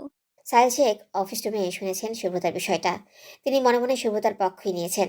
প্রতিটা মেয়েকেই নিজের সমস্যার সমাধান করার সাহস থাকা উচিত। তিনি সুব্রতার বিষয়টা না জানলে হয়তো এখন ক্লাস থেকে বের হতে দিতেন না। যেহেতু তিনি সবটা শুনেছেন, তাই তিনি সুব্রতাকে সম্মতি জানান। সুব্রতা ফোন নিয়ে ক্লাসের বাইরে চলে আসে। হ্যালো, কোথায় আছিস তুই? নিহান অন্য প্রসঙ্গে না গিয়ে সোজা জানতে চায় সুব্রতা কোথায় আছে। সুব্রতা মিনমিনিয়ে বলে, আমি ক্লাসে ছিলাম, পরীক্ষা শুরু হবে। শোন, তোর কোন স্যার কাকাকে কল দিয়েছিল? কাকা আমাকে কল করে জানালো উনি অফিসে ব্যস্ত। আমি আসছি, তুই একদম কোনো কিছুতে ভয় পাবি না। আমি আধ ঘন্টার মধ্যে চলে আসছি। তুই ভালো করে পরীক্ষাটা দে, ঠিক আছে? আপনি কেন আসবেন? বাবা আসলেই হতো। এসব নিয়ে তোর ভাবতে হবে না। আপনি এসে প্লিজ কোনো ঝামেলা করবেন না। ঠিক আছে, এখন যা, পরীক্ষা দে। বাইক দ্রুত চালিয়ে আসার কোনো দরকার নেই, ধীরেই আসুন। ঠিক আছে। ফাউজিয়া এগিয়ে আসে দুজনের কাছে। ফাউজিয়া নিজেও চিন্তায় আছে কি হবে সেটা নিয়ে। নিহান কল কেটে দিলে সুব্রতা ক্লাসে চলে যায়। সুব্রতা ক্লাসে এসে লেখা শুরু করে দেয়। সবাই অলরেডি লেখা শুরু করে দিয়েছে। সুব্রতা প্রশ্নপত্র দেখে, সবই সে পারে, কিন্তু কতটুকু লিখতে পারবে কে জানে। চারপাশে একবার তাকিয়ে দেখে, লেখা শুরু করে। প্রায় 40 মিনিট পর সবার পরীক্ষা শেষ হয়ে যায়। সুব্রতা সবার পরে লেখা শুরু করলেও সবার আগেই খাতা জমা দিয়ে দেয়। নিজের জায়গায় বসে বসে আঙ্গুল দিয়ে নখ ভাঙছে, দাঁত দিয়ে কাটছে। এ অভ্যাস সুব্রতার নেই, কিন্তু আজ সে এসব করছে। একে তো পরীক্ষা ছিল নতুন স্যারের। সকাল সকাল এরকম একটা ঘটনা সহ্য করে ক্লাসে চলে আসলেই হয়তো ভালো হতো। আবার নিহান আসছে, এসব চিন্তায় কপাল দিয়ে তার ঘাম ঝরছে। সাহেল শেখ সবার খাতা নিয়ে রুম থেকে চলে যাবেন, ঠিক তখনই কিছু একটা মনে করে সুব্রতার কাছে গিয়ে দাঁড়ায়। সুব্রতা সেটা খেয়ালও করেনি, তার মন অন্যদিকে। আপনি কি ভয় পাচ্ছেন? সাহেল শেখের কথায়ও ওনার দিকে তাকায়, সাথে সাথে উঠেও দাঁড়ায়। জি স্যার, কিছু বললেন? আপনি কি কোনো বিষয়ে ভয় পাচ্ছেন? এমন কেন মনে হলো? আপনাকে যে কেউই দেখে বুঝবে। শুনুন, আপনি একদম ঠিক কাজ করেছেন। আপনার জায়গায় আপনি ঠিক, মানে সব ঠিক। মানে স্যার, আমি ওই রকমটা করতে চাইনি, কিন্তু ওদের কথা খুব রাগ হয়ে গিয়েছিল, তার জন্য। চিন্তা করবেন না, সব ঠিক হবে। মিস ফৌজিয়া, জি স্যার। আপনাদের হয়তো কিছুক্ষণের মধ্যেই ডাকা হবে। একদম ভয় পাবেন না। আমি বলছি, যা করেছেন ঠিক করেছেন। এইসব নিয়ে বেশি চিন্তা করবেন না। আর পরীক্ষা কেমন হলো? জি স্যার, ভালো হয়েছে। আর শুভ্রতা, আপনার কেমন হলো? জি স্যার, ভালো। আরও কিছু কথা বলে সাহিল শেখ ক্লাসরুম থেকে বেরিয়ে যান। পাউজিয়া গিয়ে শুভতার পাশে বসে। শুভতা এখনও চিন্তিত, নিহানের মুখোমুখি হবেই বা কীভাবে। তার আগে আরেকটা সমস্যা বাঁধিয়ে বসলো। নিহানকে এগুলো স্বাভাবিকভাবেই নিবে, নাকি সেও যদি তার দোষ দেয় বাড়তি তো তাকে আরও অনেক বেশি বকাবকি করবে সবাই। শুভতা চিন্তা করতে থাকে কি হবে কিছুক্ষণ পর। কেন সে রাগের মাথায় ওসব করতে গেল? শুভতা আর ফাউজিয়া নিজেদের বেঞ্চে বসেছিল। ক্লাসের একটা মেয়ে বাইরে থেকে তার কাছে এসে কথাটা বলল। শুভতা ফাউজিয়ার দিকে তাকালো। দোস্ত, তুই চল আমার সাথে, আমি একা যাব না। ভাইয়া নিশ্চয়ই বাঘ ভাল্লুক না যে তোকে একা পেয়ে খেয়ে ফেলবে। তুই আগে গিয়ে ওনার সাথে দেখা কর, পরে স্যার ডাকলে আমি যাব তোর সাথে। এখনই চল না প্লিজ। আর একটাও কথা না, তুই যা প্লিজ। শুভতা ধীরগতিতে ক্লাস শেষ করে বের হয়। এদিক ওদিক তাকাতেই, হাতের ডান দিকে তাকাতেই নিহানকে দেখতে পায়। দাঁড়িয়ে দাঁড়িয়ে ফোন টিপছে। কালো শার্টে তাকে অদ্ভুত সুন্দর লাগছে। শুভতা এবার আশেপাশে একবার তাকিয়ে নেয়। নিহানের থেকে কিছুটা দূরে দাঁড়ানো কয়েকটা মেয়ে গল্পের মাঝে মাঝে নিহানের দিকে তাকাচ্ছে আর আবার গল্পে মন দিচ্ছে। শুভতা কীভাবে গিয়ে সামনে দাঁড়াবে সেটাই ভাবছে। নিহানি হাতের বাম দিকে ক্লাসরুমের দরজার দিকে তাকালে শুভতাকে দেখতে পায়। শুভতাকে দেখার সাথে সাথে নিহানের বা পাশটা যেন থমকে যায়। এই মেয়েটা তাকে কাঁদিয়েছিল, তাকে কাঁদিয়ে অন্য কারো হয়েছিল। শুভতাকে এগিয়ে আসতে দেখে বুকটা কেমন ব্যথা করা শুরু করে। তার বুকে হাত দিয়ে ঘষা দিতে থাকে। গোটা 4 বছর পর প্রিয় মানুষের সাথে দেখা। 4 বছর আগে শুভতা অনেকটাই ছোট ছিল, আর ছোট ছিল বলেই হয়তো ওরকম একটা ভুল করতে পেরেছিল। শুভতা এসে নিহানের পাশে দাঁড়ায়। শুভতার উচ্চতা মোটামুটি ভালো হওয়া সত্ত্বেও নিহানের পাশে তাকে পিচ্ছি পিচ্ছি লাগে। সবার সময় তো মাথা উঁচু করেও দেখার প্রয়োজন হয়। শুভতা মাথা নিচু করে দাঁড়িয়ে আছে। ক্লাসের বাইরে এসে শুধু একবার তাকিয়েছিল নিহানের দিকে, তারপর আর দেখেনি। নিহান কিছু মুহূর্ত এক পলকে দেখে নেয় শুভতাকে, তারপর নরম স্বরে জিজ্ঞেস করে, কি হয়েছিল শুভ্রা? শুভতাকে যে কেউ শুভ্রা বলে ডাকে সেটাও সে ভুলে গিয়েছিল। এই মানুষটার সামনে দাঁড়িয়ে নিজেকে অপরাধী মনে হচ্ছে শুভতার। কিছু বলছিস না যে, কি হলো? নিহানের কথায় বাস্তবে ফিরে আসে শুভতা। এতক্ষণ কিছু একটা ভাবছিল। নিহানের দিকে তাকাতেই সে বুঝতে পারে তার সমস্ত শরীর কাঁপছে, বিশেষ করে পা। নিজের পায়ে ভর দিয়ে দাঁড়িয়ে থাকা কঠিন ব্যাপার লাগছে তার কাছে। নিজের শরীরের ভার নিজেই নিতে পারছে না। অতঃপর দেয়ালে হাত ঠেকিয়ে দাঁড়ায় সে, মাথা নিচু করেই বলে, এখানে সবাই তাকিয়ে আছে নিহান ভাই। নিহান চারপাশে একবার দেখে নেয়। সত্যি কয়েকজন তাদেরকে দেখছে। বসবি কোথাও? পাশে ক্লাসরুমটায় বসার জায়গা আছে। তাহলে চল। নিহানের কথা মতো পাশের রুমে গিয়ে দুজন বসে। ডিম্বাকৃতি বড় একটা টেবিল আছে ক্লাসে, আর সেটা চারপাশে চেয়ার। দুজন চেয়ার টেনে বসে সেখানে। নিহান বলে, এবার বল কি হয়েছে, প্রথম থেকে বলা শুরু করবি। শুভতা মাথা একপাশে নিচু করে সম্মতি জানিয়ে বলা শুরু করে। শুভতা মাথা নিচু করে ঘটনা বলছে, আর নিহান এক পলকে শুভতার দিকে তাকিয়ে আছে। মেয়েটা হয়তো অনেক রাত ঘুমায় না। চোখের নিচে হালকা কালো দাগ পড়েছে, শুকিয়েও গিয়েছে, তবে আগের চেয়ে বেশি সুন্দরও হয়ে গেছে। শুভতার কথা শেষ হওয়ার সাথে সাথে নিহান উচ্চস্বরে হেসে ফেলে। শুভতা অবাক চোখে নিহানের দিকে তাকায়। একে তো সে সকাল থেকে চিন্তা আছে এই ঘটনা নিয়ে, আর নিহান কিনা হাসছে। ভারী অদ্ভুত বিষয়। শুভতা ভ্রু কুঁচকে নিহানের দিকে তাকিয়ে থাকে। একসময় শুভতা খেয়াল করে নিহানকে সুন্দর লাগছে, অত্যাধিক সুন্দর।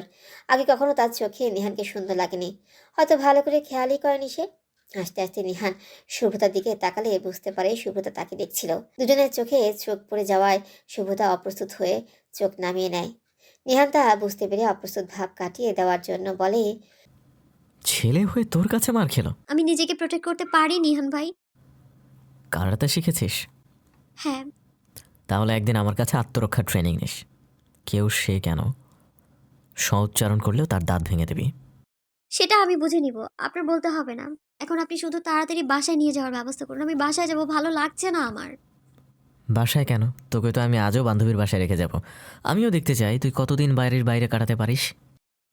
না, আমি বাসায় যাব। আপনার নিয়ে যেতে হবে না। এখানকার সমস্যা মিটিয়ে নিন তাড়াতাড়ি। তারপর আমিই চলে যেতে পারবো। তুই গতকাল বান্ধবীর বাড়ি কেন ছিলি? নিহানের প্রশ্নটা বেশ গম্ভীর শোনায় শুভ্রতার কাছে। গলাটা মুহূর্তের মধ্যেই অন্যরকম শুনে নিহানের দিকে তাকায় শুভ্রতা। নিহানের মুখটাও এত অল্প সময়ে গম্ভীর হয়ে গিয়েছে। শুভ্রতা যে নিহানের সামনে যেন না আসতে হয় সেইভাবেই ওখানেই ছিল, এটা তো বলতে পারবে না। পড়ার জন্য ছিল, এটা তো বলেই দিয়েছিল সে। তাহলে আবার প্রশ্ন কেন করলো? তাহলে কি তার কথা নিহান বিশ্বাস করেনি? কি হলো, কিছু বলছিস না কেন? না মানে, আজ তো পরীক্ষা ছিল, তাই দুজন একসাথে পড়ার জন্য। আমাকে বাচ্চা ছেলে পেয়েছিস? তোর থেকে গুনে গুনে 6 বছরের বড় আমি। আমার চাকরি আর ট্রেনিংয়ের এই কয়েক বছরে যত মানুষের সাথে আমার মিশতে হয়েছে তার অর্ধেক জীবনে তুই চোখেও দেখাস নাই। যতগুলো জায়গায় যেতে হয়েছে আমাকে তার নামও শুনিস নি কখনো। আর আমাকে বোঝাচ্ছিস যে পড়ার জন্য বান্ধবীর বাড়ি ছিলি? হ্যাঁ, হ্যাঁ, পড়ার জন্যই ছিলাম। আমার সামনে আসবি না, দূরে দূরে থাকবি। ওকে, কতদিন আমি সেটাই দেখতে চাই। আমার রুমে থাকার ব্যবস্থা করছি, ওয়েট কর। নিহান কথাগুলো বলেই উঠে দাঁড়ালো। দ্রুত পায়ে রুম থেকে বের হচ্ছে, আর শুভ্রতা সেদিকেই তাকিয়ে আছে। নিহান কি বলল সেটা ঠিক স্পষ্ট বুঝতে সক্ষম হয়নি। অতি দ্রুত কথাটা বলেই উঠে দাঁড়িয়েছে সে। নিহান দরজার ওখানে গিয়ে বলে, তাড়াতাড়ি অফিস রুমে আয়। কথাটা বলেই চলে গেল। শুভ্রতাও আর দেরি না করে ক্লাসে চলে গেল ফাউজিয়াকে ডাকতে। আমরা তোমাকে ভালো স্টুডেন্ট হিসাবেই চিনি, তুমি এমন একটা কাজ করবে সেটা আমরা কল্পনাও করতে পারিনি সুব্রতা। কে তোমাকে কি বললো না বললো সেটা মনে রেখে আমাদের কাউকে বলবে। আমরা বিচার করব তুমি কেন ওই ছেলেকে সোহেল চর মারতে গেলে। শুধু চর না, এমনভাবে মেরেছো দেখো ছেলেটার জিহ্বা কেটে গেছে। এখন যে তোমার এই কাজের কাছে ওর অপরাধ কিছুই না। ডিপার্টমেন্টে রবিউল স্যারের কথাটা খুব একটা নিরপেক্ষ শোনালো না নিহানের কাছে। সে চেয়ারে বসে পায়ের উপর পা রেখে মাথা নিচু করে কথাগুলো শুনছিল। তার ঠিক পেছনে শুভ্রতা আর ফাউজিয়া দাঁড়িয়ে আছে। কারো মুখে কোনো কথা নেই, তারা হয়তো অপেক্ষা করছে নিহানের কিছু বলার জন্য। নিহানের সামনের দিকে সকালের ছেলেটা বসে আছে। তার জিহ্বা কেটে যাওয়ায় সে ঠিক মতো কথা বলতেই পারছে না। সেটা ডান পাশে দুজন বসে আছে, দেখে মনে হচ্ছে শহরের বড় কোনো পদের কেউ হতে পারে। সুব্রতা তখন বলেছিল উক্ত ছেলেটা নাকি রাজনীতির সাথে জড়িত। ছেলেটাকে দেখে নিহানের প্রচণ্ড রাগ হচ্ছে, তবু অনেক কষ্টে সে নিজেকে ঠিক রেখেছে। একটা দীর্ঘ নিঃশ্বাস ফেলে নিহান বলে, আপনাদেরকে বললে আপনারা কি ব্যবস্থা নিতেন স্যার? নিহানের কথায় পরিপ্রেক্ষিতেই রবিউল স্যার আবারও বলে ওঠেন, আমরা শিক্ষকরা মিলে যে কোনো একটা শাস্তি দিতাম, প্রয়োজনে সুব্রতার কাছে মাপ চেয়ে নিতে বলতাম। নিহান এবার মাথা ঘুরিয়ে হালকা পেছনের দিকে তাকিয়ে বলে, শুভ্রতা, সামনের দিকে এসো। নিহান কি করতে চাইছে কেউ তা বুঝতেই পারছে না, এমনকি শুভ্রতাও না। সে নিহানের কথা মতো দুই এক পা ফেলে নিহানের সামনে এসে দাঁড়ায়। নিহান এবার রবিউল স্যারের দিকে তাকিয়ে বলে, স্যার, এই ছেলেকে আপনি কি শাস্তি দিতে চান? চর থাপ্পড় আর তারপর মাফ চাইতে বলতেন, ঝামেলা মিটমাট করে দিতেন, তাই তো? এটা করাই স্বাভাবিক। হ্যাঁ, তাই করতাম। ডিপার্টমেন্টের সবার সামনে মাপ চাইতে বলতাম। কিন্তু সুব্রতা নিজে ছেলেটার গায়ে হাত তুলে ভুল করেছে। মেয়ে মানুষের এসব মানায় না। আপনারা যে শাসন করতেন সেটা শুভ্রার নিজ দায়িত্ব সেরে নিয়েছে। এবার শুধু মাফ চাও, বাকি মাফ চাইতে বলুন। নিহান কথাটা বলা মাত্রই সবাই তার দিকে তাকায়। এমন কথা যে বলবে সেটা কেউ আশাই করেনি। সোহেলের ডান পাশে থাকা লোকটা জোরালো কণ্ঠে বলে ওঠে। নিহান এবার বুঝতে পারে এটা হয়তো ছেলেটার বাবা। ওনার কথার পর অনেকেই অনেক কথা বলে। পরিবেশটা বেশ অন্যরকম হয়ে গিয়েছে। নিহান যদি সুতো টেনে না ধরে তাহলে সব কিছুই হাতের বাইরে চলে যাবে। সুব্রতা, তুমি তোমার কাজের জন্য মাফ চেয়ে নাও, সমস্যার সমাধান হয়ে যাবে। ডিপার্টমেন্টের হেড কিছু বলবেন ঠিক তখনই তারা বাসা থেকে কল আসে। তিনি মিটিংয়ে সবার কাছে মাফ চান, কারণ তিনি এখানে আর থাকতে পারবেন না। দুই পক্ষকেই বলেন, আপনারা প্লিজ ঝামেলা করবেন না, নিজেদের ঝামেলা প্লিজ মিটিয়ে নিন। আমি নিজেই থাকতাম, আমার মা অসুস্থ হয়ে গিয়েছে, তাই আমাকে জরুরিভাবে যেতে হচ্ছে।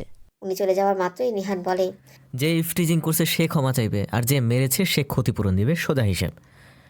রুমে বর্তমান আছে নিহান, শুভ্রতা, ফাউজিয়া, টিচ করা ছেলে, তার বাবা, একটা নেতা আর দুটো স্যার। নিহান সবার আচরণ আর কথাবার্তা বুঝে গিয়েছে। সামনের সবগুলো একদল হয়েছে। এদের সাথে সহজে হয়তো পেরে ওঠা যাবে না, তবে আইনকে অস্ত্র হিসেবে ব্যবহার করলে খুব সহজেই মাটির সাথে মিশিয়ে দেওয়া যাবে। রুমের সবাই যার যার ইচ্ছে মতো কথা বলেই যাচ্ছে। নিহান চুপচাপ সব শুনেই যাচ্ছে। শেষে উপস্থিত নেতা বললেন, কি যেন নাম তোমার মা? তোমার কিছু করতে হবে না, তুমি শুধু এখান থেকে বেরিয়ে সবার সামনে সোহেলকে সরি বলবে। শুধু মুখে মুখে বললেই হবে। এরপর থেকে যদি এরকম কাজ করে তাহলে এই যে আমার কার্ডটা রাখো, আমাকে কল দিয়ে বলবে। শুভ্রতা নিহানের দিকে তাকায়। নিহান কিছু একটা ইশারা করতেই শুভ্রতা বলে, ও আমায় অশ্লীল কথা বলেছে, এই কথাতেই সীমাবদ্ধ ছিল আমি মানছি, কিন্তু এটা তো অন্যায় পর্যায়ে চলে যেতে পারতো, তাই না? আমাকে আহত করতে পারতো, বা ধরুন আমাকে মেরেই ফেললো, তখন তার কি শাস্তি হতো বলুন? আমি জানি কোনো শাস্তিই হতো না ওর। আমায় টিজ করা হয়েছে, তার প্রতিবাদ করেছি আমি। এর জন্য আমারই মাফ চাইতে হবে? আপনার মেয়েকে কেউ টিজ করলে কি করতেন আপনি? আপনার মেয়ের জায়গায় আমাকে একবার কল্পনা করুন স্যার। কল্পনা করুন না, আপনার মেয়ের বডি শেপ, অতীত নিয়ে নোংরা কথা বলল। আপনার মেয়ে নিজেকে কন্ট্রোল করতে পারবে? চর বসিয়ে দিত না? ছেলের সব দোষ মাফ করে মেয়ে কেন চরটা দিল এটার পিছনে পড়তেন না? শুভ্রতা কথা শেষ করে ফাউজিয়ার দিকে তাকাতেই ফাউজা রুমের দরজার ওখানে এগিয়ে গিয়ে একটা মেয়েকে নিয়ে আসে। মেয়েটা ভেতরে প্রবেশ করলে লোকটার ভ্রু কুঁচকে যায়। শুভ্রতা মেয়েটাকে তার পাশে দাঁড় করিয়ে তাকে প্রশ্ন করে, আচ্ছা আয়রা, তোমাকে নাম ধরেই ডাকলাম কারণ আমি তোমার সিনিয়র। সমস্যা নেই আপু, বলো। আমার মেয়েকে এখানে ডাকা হয়েছে, বেশি বাড়াবাড়ি হচ্ছে না এবার? মিস্টার সাজ্জাদের কথায় নিহান বলে ওঠে। এখানে ইফটিজিং হবে না, সমস্যা নেই স্যার। শুভ্রতা এবার বলে, আয়রা, তোমাকে যদি কেউ ইভটিজিং করে, মানে করা হয়, আর তুমি যদি নিজেকে রক্ষা করার উপায় জানো, তোমাকে নোংরা নোংরা কথা বলা হয়, তাহলে তুমি কি করবে বলো তো? আয়রা তার বাবার দিকে একবার তাকিয়ে পরে শুভ্রতার দিকে তাকিয়ে বলে, তুমি যা করছো তার চেয়েও বেশি কিছু। হয়তো এতক্ষণে এই কাজ আমার সাথে হলে আমি হাত পা কিছু একটা ভেঙে দিতাম, আর আমার বাবা তাকে জেলে পাঠানোর ব্যবস্থা করতো, তাই না বাবা? সাজ্জাদ সাহেবের মুখে আর কোনো কথা নেই। শুধুমাত্র দলের ছেলে বলে এখানে তার জন্য এসেছিল, কিন্তু মেয়ে এসে পরিবেশটা পাল্টে দিবে সেটা মাথায় ছিল না তার। পরিবেশ নীরব দেখে নিহান বলে ওঠে, এই যে তুমি সবার সামনে যদি এখন মাফ না চাও তাহলে দণ্ডবিধির 509 ধারা অনুযায়ী শাস্তিস্বরূপ 1 বছরের কারাদণ্ড আর নগদ জরিমানা কাঁধে এসে পড়বে। ডিসিশন নাও, তুমি কি করবে? সোহেল তার বাবার দিকে তাকায়। ওখানে সবাই একে অপরের দিকে তাকালে কথা বলেও কোনো লাভ হয় না। অতঃপর বাহিরে নয়, রুমেই মাফ চাওয়ার কথা বলে সবাই। ঝামেলা মিটে গেলে নিহান দাঁড়িয়ে সাজ্জাদ সাহেবের দিকে হ্যান্ডশেকের জন্য হাত বাড়িয়ে দেয় আর বলে, আজকের ঘটনা ভুলে যান, চলুন পরিচিত হওয়া যাক। আমি নিহান, বর্তমানে সেনাবাহিনীতে ক্যাপ্টেন পদে আছি। 3 মাস পর ইনশাল্লাহ মেজর হিসেবেই জয়েন করব। মা, শুভ্রতাকে আমার রুমের আশেপাশে কিছুতে আসতে দেবে না, প্রয়োজনে বাড়িতেই যেন না আসে। নিহানের মুখে এমন কথা শুনে রাবিয়া বেগম একটু অবাকই হলেন। নিহান যে শুভতাকে পছন্দ করে সেটা তিনি জানেন। শুভতা ডিভোর্সি হওয়াতেও কোনো সমস্যা নেই। নিহানের বাবা আমির আগামী মাসে এলেই আবির আর বিয়ের পরপরই নিহান আর শুভতার বিয়ের কথা বলবে। মিসেস রাবিয়া ছেলের দিকে এগিয়ে এসে জিজ্ঞেস করেন, শুভ্রতা এই বাড়িতে আসবে না মানে? তুই এই কথা বলার কে? আমি কেউ নই। হতে পারিস তুই তোর কলেজের জায়গায় বড় কিছু, কিন্তু এই বাড়িতে তোর বাবার পরে আমি যা বলবো তাই হবে। মা, আমি তেমন কিছু বলিনি, শুধু বলেছি শুভ্রতা যেন আমার রুমের আশেপাশেও না আসে। কেন, কি করেছো ও? কিচ্ছু করানি। তাহলে আসবে না কেন? এমনি আসবে না মা, এত প্রশ্ন করো না তো প্লিজ। নিহান নিজের রুমে চলে যায়। মিসেস রাবিয়া সেদিকেই তাকিয়ে থাকেন আর ভাবেন, এই ছেলের হলোটা কি? কিছুক্ষণ আগে শুভতাকে তার বাড়ির সামনে নামিয়ে দিয়ে নিহান তার বাইক নিয়ে নিজের বাড়ি চলে আসছিল। শুভতা প্রথমে নিহানের বাইকে আসতে চায়নি, কিন্তু নিহানও ছেড়ে দেওয়ার পাত্র না। ঠিকই বাইকে নিয়ে এসেছে বাড়িতে, তবে রাস্তায় তাদের একটা কথাও হয়নি। শুভতা নিজের বাড়ির ভেতরে ঢুকবে ঠিক তখনই নিহান তাকে ডাক দেয়। শুভতা পেছন ফিরে তাকায়। এদিকে আয়, শোন। শুভতা নিহানের কথায় এগিয়ে যায় নিহানের দিকে। সে গিয়ে নিহানের সামনে দাঁড়ায়। হ্যাঁ বলেন। ক্লাস কবে? আগামীকালই। কেন? কটায় বেরোবি? 8:30টায়। আচ্ছা, আমি পৌঁছে দেবো যে কয়দিন এখানে আছি। আমি একাই যেতে পারবো, আপনার রেখে আসতে হবে না। বলেছি না আমি রেখে আসবো। আমি এখন যেতে পারি কি? নিহান সম্মতি জানালে শুভতা বাড়ির ভেতরে চলে যায় আর নিহান নিজেও বাড়িতে চলে আসে। সন্ধ্যার পর শুভদার ফোনটা নাড়াচাড়া করছে। অভিকে কল দেবে কিনা সেটা ভাবছে। শুভদার মা মিসেস আয়শা এসে নাস্তা দিয়ে যান মেয়েকে। আরেক প্লেট নাস্তা ডাইনিং টেবিলে রেখে স্নিগ্ধাকে ডাকেন যেন সে ওগুলো নিহানদের বাসায় দিয়ে আসে। পড়া ছেড়ে উঠে আসে স্নিগ্ধা পড়া ছেড়ে উঠে আসে নাস্তা দিতে যাবে তাই। শুভদা নিজের রুম থেকে বেরিয়ে এসে দেখে স্নিগ্ধা নাস্তার প্লেটটা নেবে, ঠিক তখনই শুভদা বলে, তুই পড়, তোর না পরীক্ষা, আমি দিয়ে আসি নাস্তা।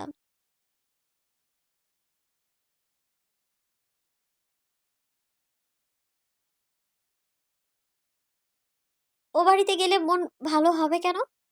স্নিগ্ধা হাসি হাসি মুখ করে জবাব দেয়।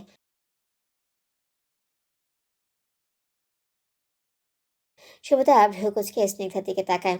স্নিগ্ধার মুখে লজ্জার ভাব স্পষ্ট দেখা যাচ্ছে। স্নিগ্ধা নাস্তার প্লেটটা নিলে শুভদার সাথে সাথেই তার হাত থেকে নিয়ে নেয়। তুই পড়তে বস যা। পড়তে ইচ্ছে না করলে হাঁটাহাঁটি কর, ভালো লাগবে। আবির আপুর সাথে আমার প্রয়োজন আছে, আমিই নিয়ে যাচ্ছি এগুলো। মাকে ডাকতে দেখে শুভদা প্লেটটা রেখে স্নিগ্ধার মুখ চেপে ধরে। এতক্ষণে মিসেস আয়শাও চলে এসেছেন। দুই মেয়েকে এমন অবস্থায় দেখে জিজ্ঞেস করেন। স্নিগ্ধা শুভদার হাত ছাড়িয়ে নিয়ে মায়ের দিকে এগিয়ে যায়।